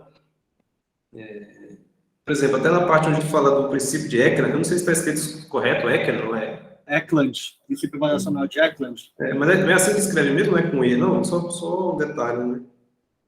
Que eu acho... Era para ser com E. E-K-E-Land. E-K-L-A-N-D. Eu acho que está escrito errado aí, mas só um detalhe, né? Deve ter passado. Não. Isso. E já que eu falei também das referências, né, do Djaria, por exemplo, tem uma parte que você cita, eu acho que é na página 22, deixa eu ver aqui. Deixa eu ver se eu acho. Cadê? Página 22, eu acho. Na introdução. Que você fala assim, ó, 17, Figueiredo, usa uma abordagem e tal. Na verdade, já que você vai citar e falar o nome, né, é Figueiredo e o Lucero, então coloca o nome dos caras. Entendi. É verdade. Colocar o nome da galera toda. É verdade. Inclusive, assim, eu não sei, eu acho que na literatura internacional o pessoal se refere já como de Figueiredo, né? Não é assim, De Figueiredo. Eu acho que aqui aparece. Não, aqui não tá, não. Aqui eu acho que estava de Figueiredo antes. Se eu não me engano, né, o pessoal se refere a ele como de Figueiredo. Eu acho que é assim, né, Marcos? Figueiredo, é assim. Vou mudar. Até bom que não confunde com o Giovanni falou que uma vez já confundi. Mandou um trabalho para uma revista e... Não, professor, é uma honra, professor, receber um trabalho do professor DJ. Eu sou outro Figueiredo, quem me dera. Aí ajudou, né? Pô, ajuda, né? Então, aí eu acho que é só um detalhe, né? Tô falando, assim, primeiro de coisinhas de estética, assim, coisa boa, né? E só um comentário também, teve uma aluna de mestrado que eu orientei, que a gente estudou um problema de bifurcação, que tinha um teorema do Crandall-Rabinowitz. Vocês chegaram a ver esse teorema? Acho que... Eu já vi em algum momento, o Henrique eu não usou. Não usei, não usei, não. Não chegou a usar, né? Não cheguei a usar, não. Faz tempo também, mas eu lembro que ele tinha a ver com quando você tem um outro valor simples, ou outro valor com multiplicidade ímpar, né? Alguma coisa assim, que você consegue deduzir a existência de uma curva ali fora da trivial, digamos, da bifurcação, né? Mas não chegou não é relacionado com isso aqui que vocês fizeram, né? Não. Na verdade, essas curvas que aparecem, esse alfa e esse beta, eles meio que fazem o papel do parâmetro que aparece lá no problema de alto valor usual, né? Sim, né? A diferença é que você separa a parte positiva e a parte negativa dando pesos diferentes, né? Aí você coloca dois parâmetros aí agora, né?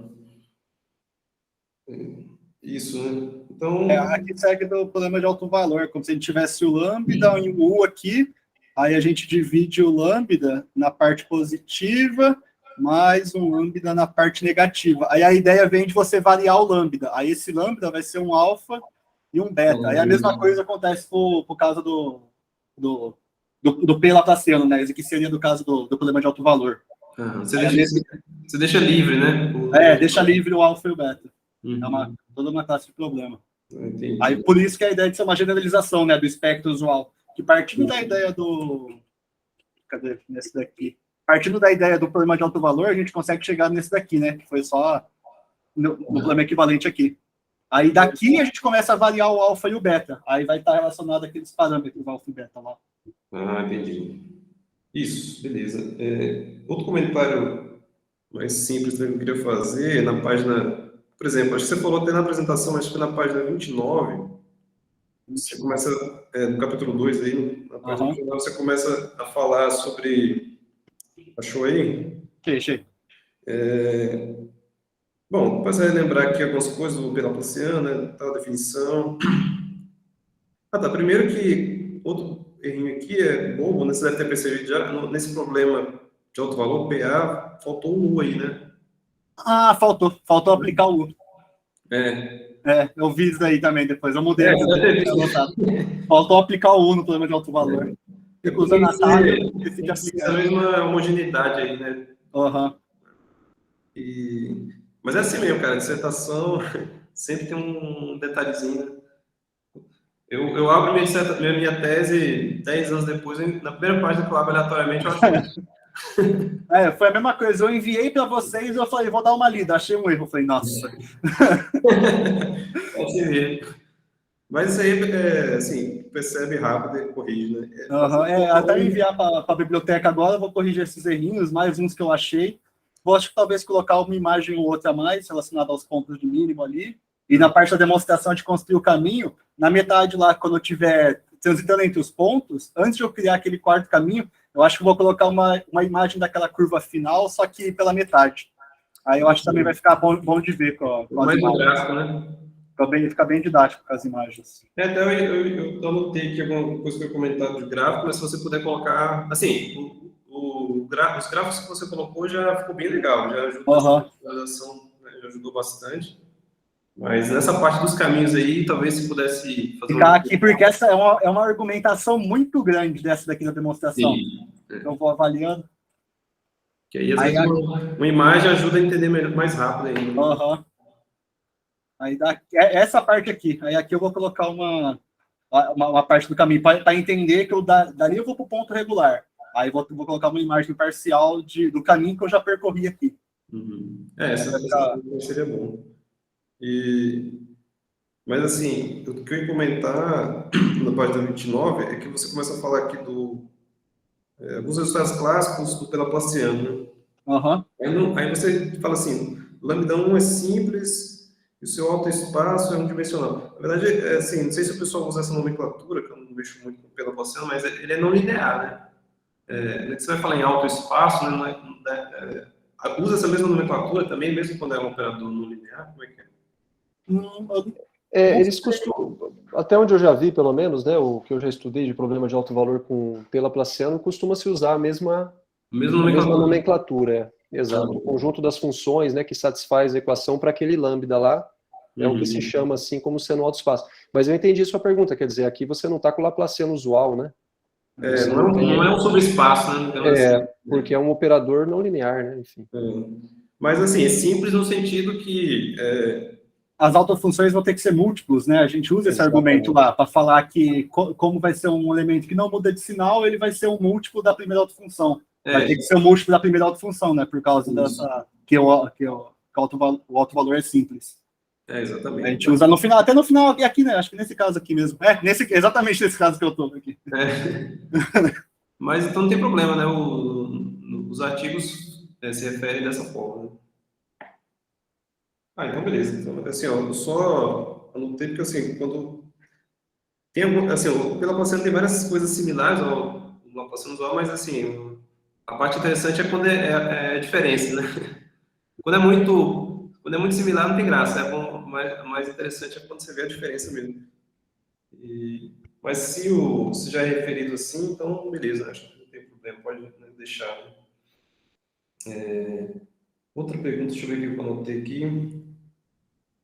Quando você fala a primeira curva, no sentido, depois no começo não tinha entendido, mas depois eu vi, né? Só para deixar claro, né? É aquela que está mais próxima das retas triviais, é isso, né? Que não tem nenhum outro ponto que vai conseguir... A primeira curva a gente fala como sendo em relação ao ponto, né? Porque a gente acha 3 pontos, vai ser o ponto de mínimo global, de mínimo local, e depois o terceiro ponto crítico pelo teorema do passo da montanha.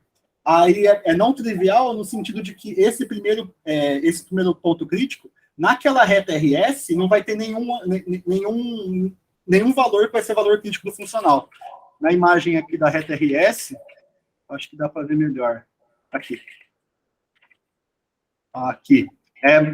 Não trivial, não vai ter nenhum ponto nessa forma aqui, nesse pontinho vermelho, tal que não vai ser valor crítico do funcional. Então, o ponto vai ser não trivial. Aí, como a curva depende do ponto, aí vem essa ideia, aí a gente chama de não trivial por causa disso. É mais ou menos dessa ideia. Mas, assim, o fato de você falar que a primeira, né, é nesse sentido, assim, eu diria talvez, não sei se você acha necessário, se não quiser colocar, não tem problema também, mas só um comentário, um parágrafo para explicar por que chama de primeira. Né? Fazer essa reflexão, falar que veio o nome de primeira. Entendi. É uma boa, assim, colocar no final no final do capítulo, né? Eu acho que tá bom. Porque eu coloco a imagem ali, eu acho que vale a pena eu fazer esse comentário, então, abaixo. Aí vai ficar legal para fechar o capítulo. Quando fala assim, às vezes, primeira, a gente já pensa, e a segunda, né?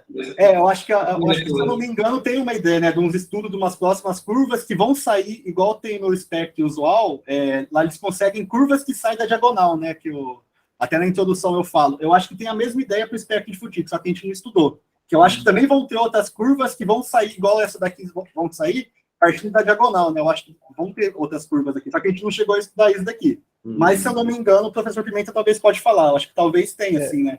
O estudo do operador esse tipo de coisa eu lembro de ver, bem claro, para o operador Laplaciano. Aí eu me lembro claramente, o pessoal costuma reduzir, né, para uma equação de dimensão 1, né, porque vai buscar, às vezes, soluções radiais, essas coisas, e consegue achar enfim, quando você olha nessa diagonal principal, né, você vai marcando os pontos dados pelas coordenadas lambda 1, lambda 1, lambda 2, lambda 2, né? Lambda 3, lambda 3. Você sabe que cada um desses pontos também pertence ao espectro de Futic, né? Inclusive, sim. talvez algo que não tenha sido dito, e agora só que eu estou parando para pensar, é que nessa interseção, né, exatamente nesse gráfico que o Henrico está mostrando, na interseção dessa reta da identidade, né, com essa curva C, ali está justamente o lambda 2, lambda 2, né?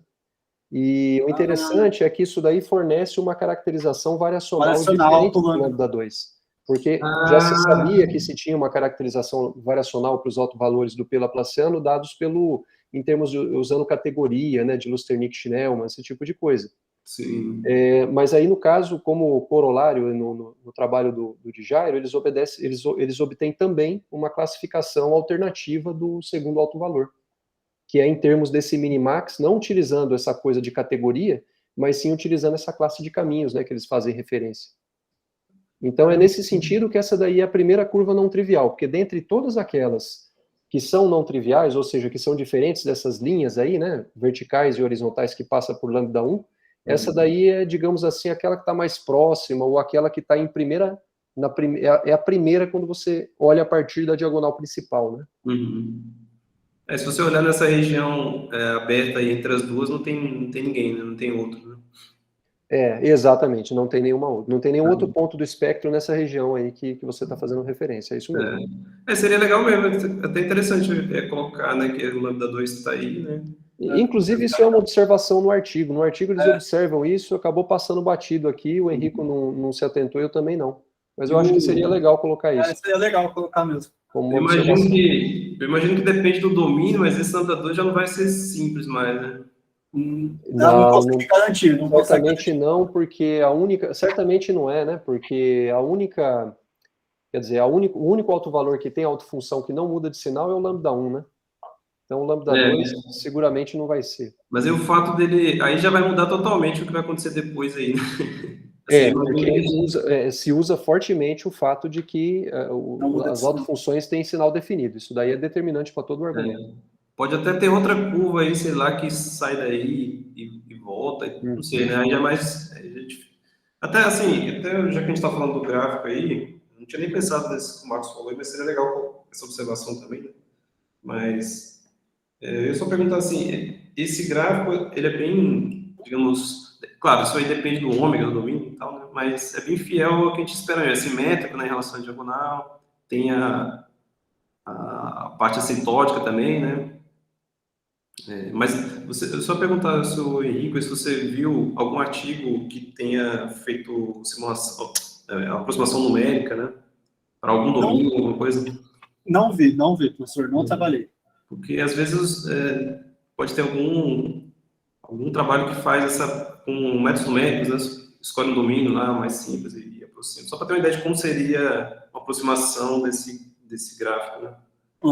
Não vi, mas é uma coisa que, com certeza, se não tem, dá para fazer, né? Alguém pode pegar essa ideia e tentar necessitar. Eu imagino que dos métodos numéricos que tem atualmente, assim, para quando é problema, pelo menos para o Laplaciano tem bastante, né? Eu imagino que o Laplaciano não deve ser tão distante assim. Porque se tivesse também, já teria uma ideia melhor de como é. Mas eu imagino que o seu gráfico está bem legal, assim, que está bem. Dá a ideia interessante do que acontece mesmo. A ideia de fazer os gráficos surgiu do professor Pimenta me explicando. Aí eu falei que, depois da explicação de eu ver os desenhos, né, que os desenhos não tem no artigo. Aí depois de eu ver os desenhos, eu pensei, esse desenho me ajudou a interpretar. Aí eu fiz num programinha de vetor lá, fiz esses desenhos, o Vitor me ajudou, e ele ficou bom para dar uma interpretação. Não, ficou bom, eu ajudo bastante. Que eu tinha notado que eu ia falar no comentário aqui, né? Deixa eu ver o que eu ia falar aqui, mais um detalhe. Só questão de nomenclatura também. No final aqui, no capítulo 4, deixa eu pular aqui para o capítulo 4.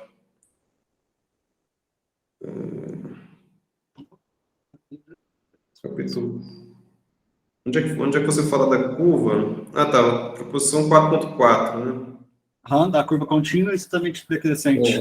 Só um detalhe, assim, quando você fala que a curva é decrescente, seria bom estar explicar melhor, né? Porque, assim, quando a gente fala decrescente, é o quê? A função, né? Entendeu? Vou deixar mais claro aqui que eu estou fazendo ali, né? Eu queria dizer que a função C de S é decrescente, é isso, né? Eu vou mostrar aqui a decrescente, não crescente, aí não crescente eu vou chegar na definição de Lipschitz. Uhum. Que assim, uma coisa é a função, outra coisa a parte as componentes dela. Só sendo um pouco chato aí, mas quando você fala... Identificar um pouquinho melhor, né? Quando eu tô trabalhando, dar uns nomes, tipo assim, sei lá, C1zinha, C2zinha, depois juntar. Isso. Você fala assim, a função é decrescente, aí a curva tem, né? Aí já você, entendeu? Só para você explicar melhor, assim, esse detalhe, deixa eu colocar aqui. Tinha falado isso, então é a função mesmo, né? O Henrique, eu te sugiro escrever essa parte assim, ó, na proposição 4.4. Estou lendo aqui a dissertação. Seja S pertencente a R+, 2 pontos. Então, vírgula, então, 2 pontos. Letra I. A curva que pega S e leva, né, em S mais CS, vírgula CS é contínuo. Item 2. A função C de S é contínua, é decrescente. Aí já dá sentido, aí sim fica preciso, né, conforme o professor Leandro falou. E também a gente já sabe que isso vai significar que elas estão se aproximando aí dessas retas triviais, quando o S vai para infinito. Ok? Entendi. Tá bom. Vou fazer assim. Isso, vai dar certo. Isso. Outra pergunta que eu ia falar assim. Bom, pelo que eu entendi assim da ideia, né? Você pega aquele funcional na variedade, né? E vai usando ele, os pontos críticos, né? Para construir, para chegar na curva, né? Aí, no caso, você tem 3 pontos críticos, não é isso? Uhum. Sim, o mínimo global, o mínimo local e o do teorema do passo da montanha. Isso. Mas, assim, talvez eu não sei se eu não vi, mas eu senti falta, talvez você colocasse assim, uma relação entre os níveis dos pontos críticos e as curvas, né? Porque você fala assim, até relacionando com aquela pergunta que eu falei da primeira curva e tal, né?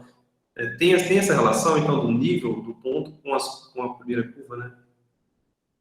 A gente usa os níveis para conseguir chegar numa contradição, para garantir que a primeira curva não trivial. Aí a gente consegue pegar aquela componente, né? E naquela componente a gente consegue garantir que a gente pega, na verdade, um nível de energia, aí a gente faz aquele estudo, que a gente consegue ver se o elemento tá, né? Que a gente consegue garantir primeiro que a primeira autofunção tá, que é o ponto de mínimo global, e depois a gente dá uma condição para aquele nível, o segundo ponto crítico tá lá também.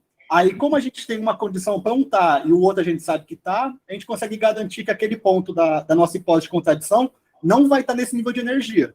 Aí, talvez a gente pode... essa relação, né, que talvez ficou deixar mais claro, que naquele nível de energia a gente só vai poder ter, então, 2 pontos críticos possíveis. Seria nesse sentido, você fala?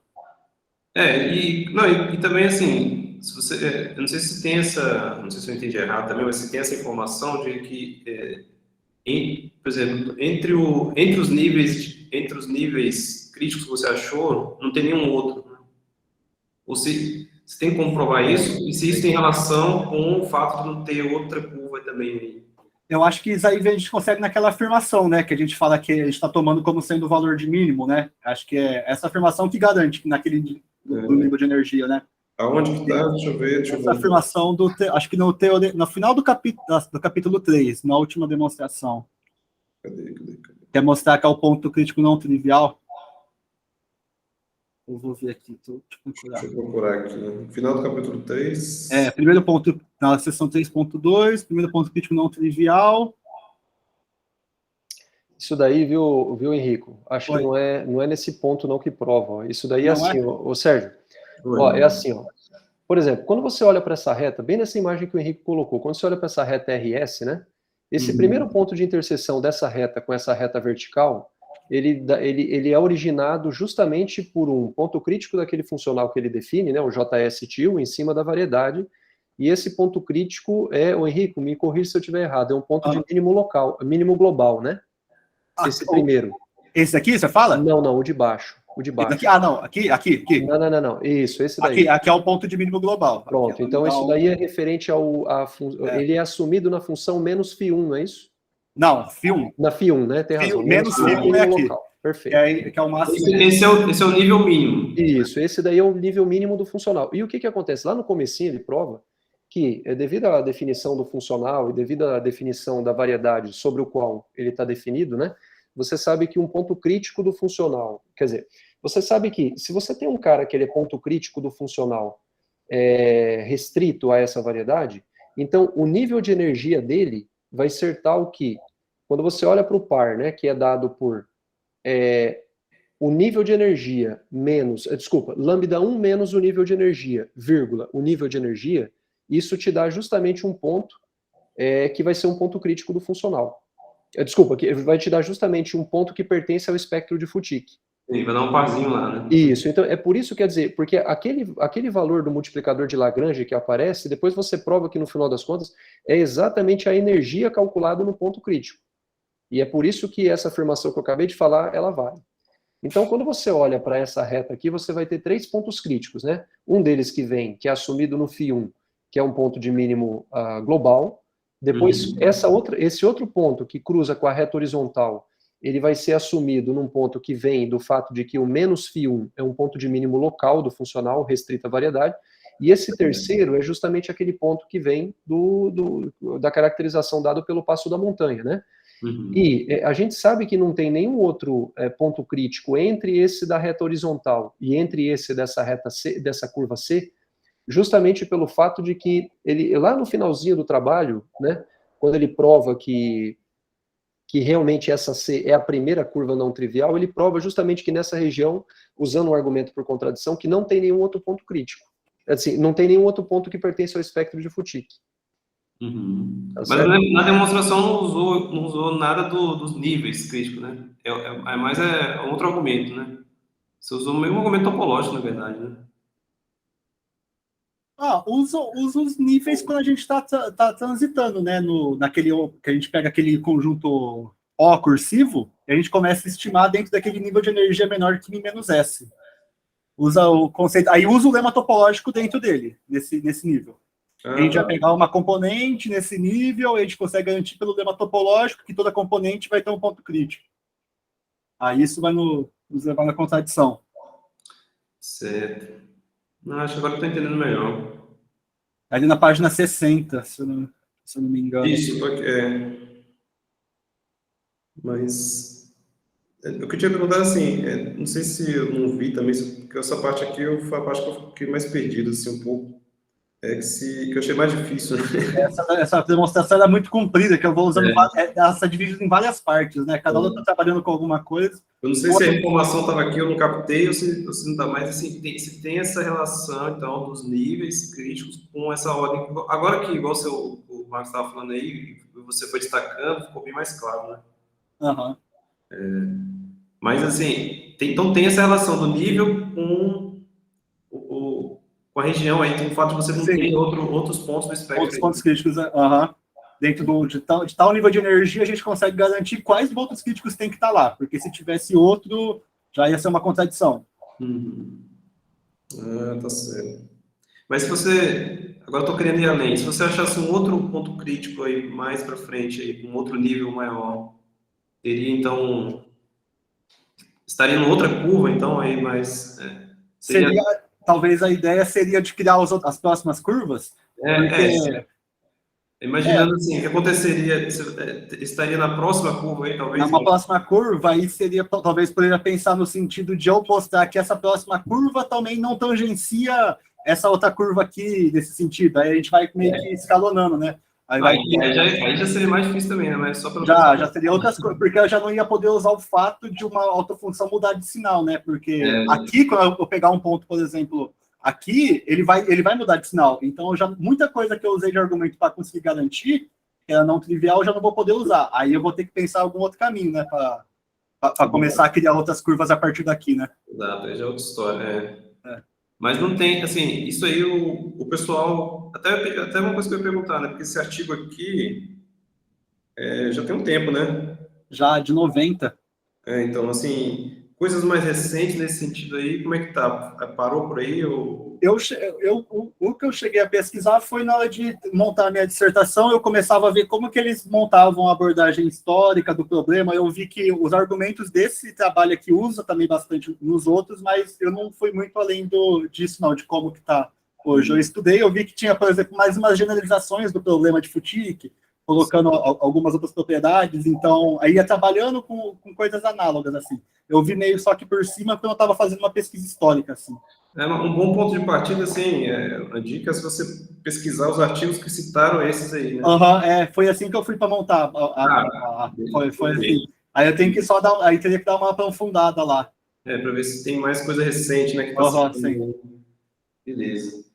E só para finalizar, também eu notei outro ponto aqui, conhecendo aí os trabalhos recentes aí do Marcos Pimenta aí, você já está pensando além aí já de partido pelo Laplaciano Já. No limite, quando o T vai para 1? Pensei Sérgio, inclusive eu pensei de estudar esse problema motivado por isso daí, né? Quando eu vi isso daqui, eu falei, caramba, vou fazer o PTD para 1, né? Mas, rapaz, o problema é muito difícil, viu? Porque a gente já conseguiu até num trabalho, assim, num projeto, né? Eu, o Olímpio e o Giovanni, a gente chegou a pensar entre o ano passado e esse, né? Mas não foi para frente. A gente conseguiu provar algumas coisas. A gente conseguiu provar, por exemplo, que essas retas triviais aqui, passando pelo primeiro alto valor do 1 laplaciano, elas estão contidas, digamos assim, que elas estão contidas no espectro de Futic do 1 laplaciano, né? Agora, quando você tenta provar a existência dessa primeira curva, ele começa a ficar muito complicado, porque para você poder passar o limite quando o T vai para 1, você precisa saber como que esse nível minimax que aparece aí, ele depende de P. E isso é muito complicado, pelo menos pelo que a gente estava vendo, é uma coisa altamente não trivial. Depois, eu até tive experiência de pensar sobre isso em outros problemas, e aí, talvez se eu voltar, até pode ser que apareça alguma ideia nova, assim. Mas a coisa é não trivial, ela é altamente não trivial. Porque o que você tem, os trabalhos que você já viu, é que você tem, assim, as constantes das imersões, dependendo de P, né, que você Aí consegue tudo segurar, se comporta limitar, bem, né? Isso. Ali tudo se comporta bem, né? Agora o nível minimax aí pode ser que... Exatamente, fica bem mais complicado, sabe? Porque a classe de caminhos muda também, né? Os espaços vão mudando, a classe de caminhos, tudo vai mudando junto com o funcional. E perceba, você tem dependência em P em tudo, tanto no espaço, quanto no funcional, quanto no vínculo também, porque o vínculo também vai mudando, né? Sim. Então... Nessa parte aí, cara, se a gente... É porque, assim, isso é uma falha que eu tenho na minha formação, a gente não estuda muito métodos numéricos, né? Eu não estudei nada, na verdade. A gente tem computadores potentes aí, a gente podia fazer simulações, escolher um domínio ali, Simplon, né, e rodar e tal.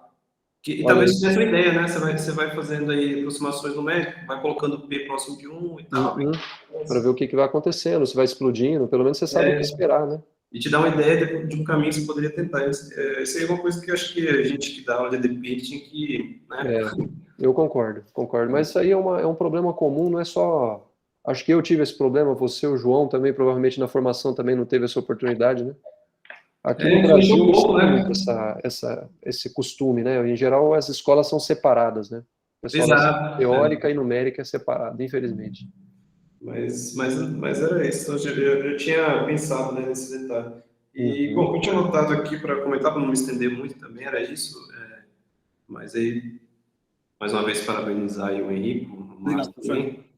E agradeço pelo convite para participar do banco. Parabéns. Valeu, Sérgio. Muitíssimo obrigado. Bom, então, primeiramente gostaria de agradecer muito aí para o senhor João, o Sérgio, né, pela disposição de ler o trabalho, né? E assim, concordo com tudo que vocês falaram, o trabalho ele me surpreendeu por ser mais complicado do que aquilo que eu imaginei na minha primeira leitura. Quando eu fiz uma primeira leitura, confesso que não imaginei que fosse dar tanto trabalho quanto deu, sabe? Então eu acho que o Henrico foi, assim, trabalhou muito mesmo, trabalhou duro, não foi... Essas contas não são fáceis de abrir, são argumentos muito técnicos, né? Exige um pouco de maturidade que muitas vezes um aluno de mestrado não tem, né? Então... eu tenho certeza que o Henrico aqui tem muito suor dele, sabe? O trabalho ficou, no final das contas, na versão final, ficou muito bom, na minha opinião. Gostei bastante da forma como ficou escrito e, enfim, a forma como os argumentos matemáticos foram se encaixando, né? Fiquei bastante satisfeito no final das contas. Deu um pouco de trabalho para corrigir, mas no final das contas eu acho que o produto final ficou bacana, sabe? diria que ele serve sim para um aluno aí que eventualmente, aluno ou mesmo qualquer um de nós aí, né? Quando a gente vai estudar, às vezes, um trabalho que é meio difícil, você acaba procurando uma dissertação de mestrado que já tem aberto as contas, né? Eu acho que esse trabalho, ele cumpre, tem essa função pedagógica, né? De servir para mostrar, abrir um pouco melhor as contas lá do que foi daquele trabalho aí do Djairo, né? Então, enfim, no mais, eu não tenho nenhuma pergunta para fazer, aquelas que eu já tive, eu já fiz tudo com o Henrico, a gente já tirou todas as dúvidas que tinha para tirar, né? Então, não tenho muito a ficar acrescentando, né? Mas, sem dúvida, enfim, eu acho que valeu a pena e assim, esse assunto, ele não é um assunto assim, não vou dizer que não é um assunto atual, mas eu diria que é um trabalho já um pouco antigo, né, de 99, mas assim, entre pegar uma coisa que já está, sabe, como é que se diz, que já está muito batido, né, e ao invés de pegar uma coisa clássica como essa, eu preferi pegar um argumento, pegar um trabalho, diria que claro, não sei se ele seria até, eu acho que a gente pode dizer sim, né, que é um trabalho clássico, porque quem vai estudar Laplaciano, espectro de Fukiki para o Laplaciano, não tem como não passar por esse trabalho, né, que o Henrico estudou em cima. Isso daí não tem para onde fugir. Foi literalmente o primeiro mesmo, até onde eu tenho conhecimento nessa área. Eu confesso que eu não exauri muito as referências, não vi assim o que é que tem de mais recente. Até é tanta coisa para a gente fazer que eu acabo não conseguindo ir a fundo em tudo aquelas frentes que eu abro, às vezes eu não consigo pegar a picada e ir até o final dela, sabe? Mas sem dúvida é algo que eu acho que tem leite para tirar daqui. A impressão que eu tenho, né? Tem muita coisa boa aqui, enfim. Provavelmente, às vezes, pensar em alguma coisa, mesmo a nível de P. Laplaciano, já deve ter coisa para fazer, porque para o Laplaciano usual tem muita coisa, disso eu sei. Quando a gente olha para aquele gráfico lá, né, as outras curvas, elas são todas hipérboles, assim, que interceptam a reta trivial nos pontos dados pelas coordenadas dadas pelos autovalores, né? A gente sabe que todas elas são disjuntas, que elas se aproximam quando o S vai para infinito. Para o P. Laplaciano, até onde eu sei, não se tem muita coisa. Tem alguma coisa, mas não se tem muita coisa, pelo que eu vi. Porque realmente o trabalho fica mais complicado, né? Quer dizer, a caracterização dos autovalores fica mais complicada, né? Quando você olha, quer dizer, a caracterização dos autovalores dos autovalores de ordem mais alta do Laplaciano são muito mais amigáveis do que aquelas que nós temos para o P. Laplaciano. Talvez daí que venha essa dificuldade, né? Então, mas eu fiquei até curioso, vou dar uma checada, o que é que se tem de mais novo aí em cima disso. Tá legal? Bom, no mais era isso, mais agradecer vocês mesmo, né? E agora a gente vai sair aqui, eu, o João e o Sérgio, a gente vai para uma outra chamada para deliberar, tá legal? E depois a gente volta. Tudo bem, Henrique? Beleza, professor. Vou esperar aqui, pessoal. Então tá legal. Vai lá. Vamos lá para outra sala, então depois a gente volta, né? Beleza.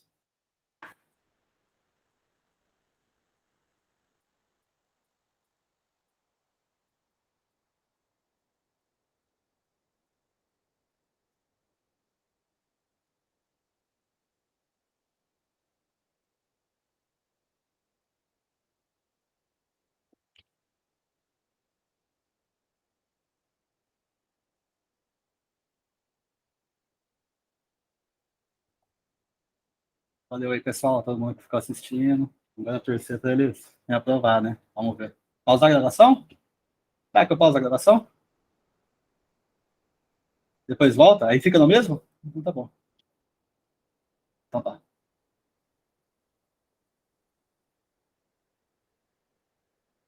Ah, não. Vou parar não. Deixa tudo de uma vez. É bom que depois eu vejo. Pode falar aí.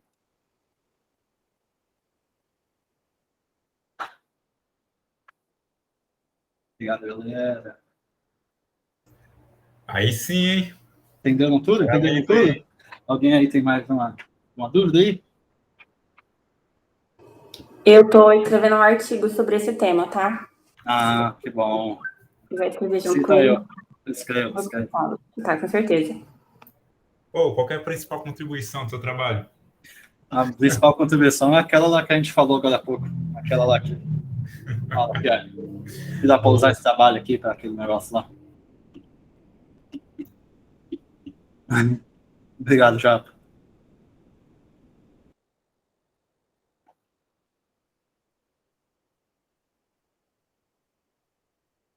Obrigado, Malu.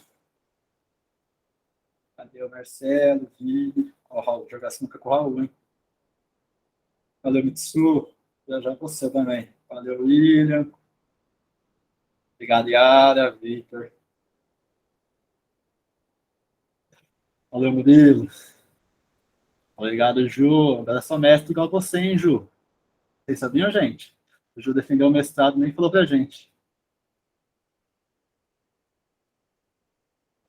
Essas horas que nós vemos quem é os amigos de verdade, né? É, nessas horas que a gente vê.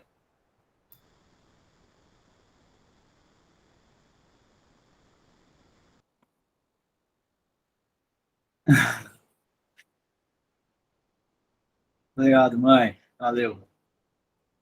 Deu certo, acho. Só esperar agora. Torcer pra me aprovarem. É, só contou pra Maluane. Se não fosse a Maluane fofoqueira, eu não ia saber que a Ju defendeu o mestrado.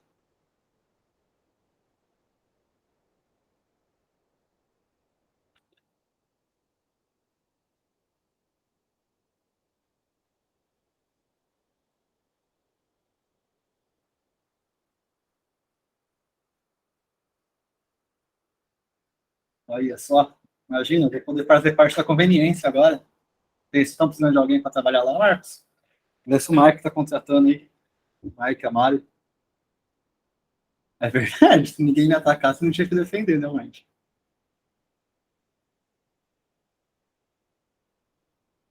Em pleno 2022, vocês conhecem o Elon Musk? Tá fazendo foguete. Ano de Copa do Mundo. No ano de Copa do Mundo, Elon Musk fazendo foguete. A era da tecnologia. Ano da tecnologia. Ano de eleição. Vocês votaram, né? Calma.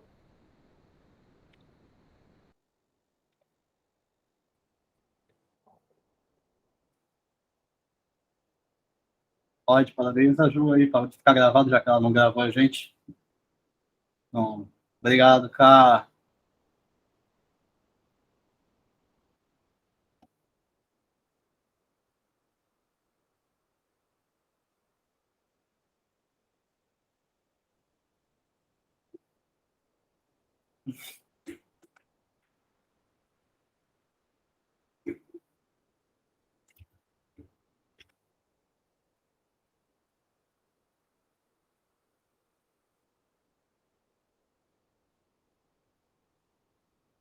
E, gente, quem quer ir no Akoto hoje, hein? Se dá tudo certo.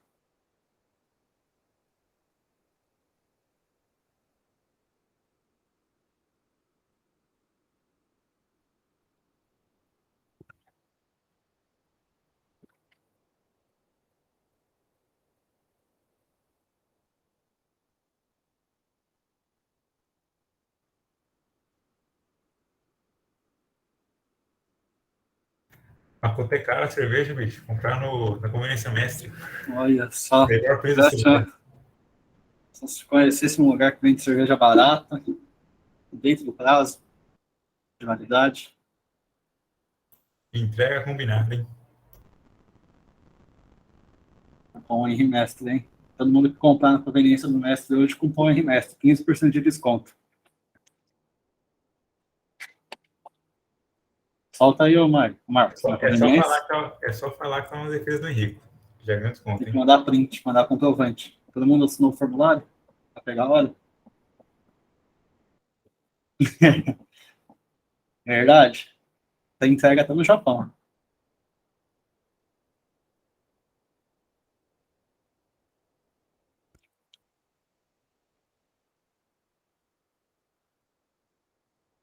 Ixi, será que eles vão me aceitar, gente? Vão me aprovar? Assistir a sua defesa me dá hora na ACC? Lógico. Se você pedir para graduação, para a secretaria do IBIL, você acha que sim. Um comprovante. Top, beleza.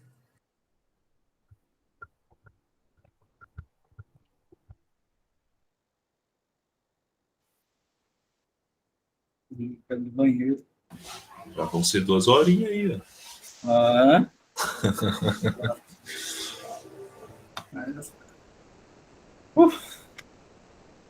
140 slides, 50 minutos, hein? Speedrun. Achei que ia perder a garganta no meio do caminho aí. Nossa senhora, tava decorado até as vírgulas. Passado o tempo. Comeu a apostila que escreveu.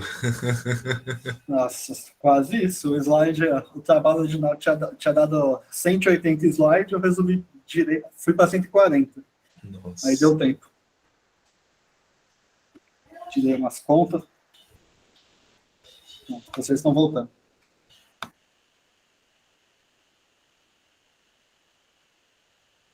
Tava procurando o link aqui, não tava achando. O professor Pimenta voltou. Ah, meu áudio estava fechado. Muito bem. Bom, então, a gente conversou aqui, né, com o Sérgio, com o João, e aí a gente resolveu aprovar, né, o Henrico. O Henrico então está aprovado, tá certo? Tá tudo certo. Parabéns, Henrique. Obrigado. Parabéns, Henrico, pela aprovação. Finalizou, né, Henrico? Obrigado, professor. E aí, Henrico, agora só uma última palavra que eu tenho para falar para você, assim, foi um prazer muito grande trabalhar com você, você é um rapaz muito bacana, viu, de trabalhar, muito legal mesmo, e, cara, a minha mensagem para você é que você tente fazer um esforço para você não parar por aí e começar o doutorado, sabe? Eu acho que você deixou muito suor aí, você aprendeu muita coisa, e não sei o melhor momento que você pretende fazer isso, mas, poxa, se você pudesse continuar o doutorado, eu acho que ia ser um negócio muito legal para você, você tem plenas condições de fazer um curso muito bom e desenvolver um trabalho original em cima de alguma coisa aí, eu tenho certeza absoluta que você tem plenas condições, viu? Tá certo? Tenta se motivar aí, porque eu acho que vale a pena você. Agora que eu tô medicado, tô tomando remédio, dando pra cá deu uma piorada, mas agora já tô ficando bem de novo, tô conseguindo desenvolver as coisas, então Legal. acho que tô mais animado assim, mais confiante. Começar o processo agora de novo Perfeito. Poxa, eu fico feliz. Fico muito feliz com você. O Vitor também vai para lá, vai ter uma VECO também no IBIOS, então a gente vai ter uma rede ali de apoio, então ajuda, né? Porque na pandemia foi muito complicado, né? Todo mundo sozinho, vai sem rede de apoio, e aí o negócio de matemática, estudar sozinho, a gente sabe que é muito mais difícil, né? Quando você está com outra pessoa discutindo, vale mais do que duas cabeças quando tá assim. Então, quem sabe ano que vem, acho que eu volto, assim, então tô mais motivado. Legal, muito bom. E agora, Henrique, agora a palavra é sua, né, para você, enfim, falar o que você quiser aí. Bem, só agradecer mesmo todo mundo que está aqui, todo mundo que se dedicou a ficar aqui umas 2 horinhas vendo eu falar de matemática, por mais que a maioria nunca nem entendeu quase nada que a gente falou aqui, mas pelo menos eles conseguiram ver, né, o tempo que eu sempre falo, que eu não vou sair fazer uma coisa que tem que estudar, não sei o quê, que eu fico na faculdade de final de semana, é para fazer isso aqui acontecer, dá tudo certo. Então, estou bem feliz aqui, tem bastante gente. Os professores da banca também foram. Obrigado pela contribuição, por estar aqui na defesa. Minha família também está aqui, todo mundo está vendo. Então, estou bem feliz. Deu tudo certo no final. O professor Pimenta falou que eu fazer no meu tempo, que ia dar certo, e de fato deu. Então, só agradecer mesmo pela calma, pela orientação e por todos os ensinamentos. Então, é isso aí, gente. Obrigado. Quem quiser, hoje a gente vai no Makoto lá mais tarde. Legal, Henrique. Parabéns. Você não quer tirar um print aí, não, da tela? Vou, gente. Abre as câmeras aí. Eu vou parar a apresentação aqui. Todo mundo abre a câmera aí. Naveco, tira print aí também. Aparecendo o print aí. Quem puder, quem tiver no serviço aí, coloca de cantinho. Cadê? Galeria. Faço para ver todo mundo ao mesmo tempo. Todo mundo, calma. Lateral layout. Mosaico. Todos. Aí, pode todo mundo abriu? 1, 2, 3 e. Valeu, galera! Aí, valeu! Vamos tirar print aí. Valeu, gente. Obrigadão pela presença. Valeu, um abração para todo mundo aí. Obrigado por tudo. Valeu mesmo. Tchau. Valeu. Parar a gravação agora. Valeu, gente. Valeu. Valeu, Henrique. Um abraço. Cara. Falou, professor. Obrigado. A gente vai conversar. Até mais. Valeu, professores. Tchau. Tchau. Falou.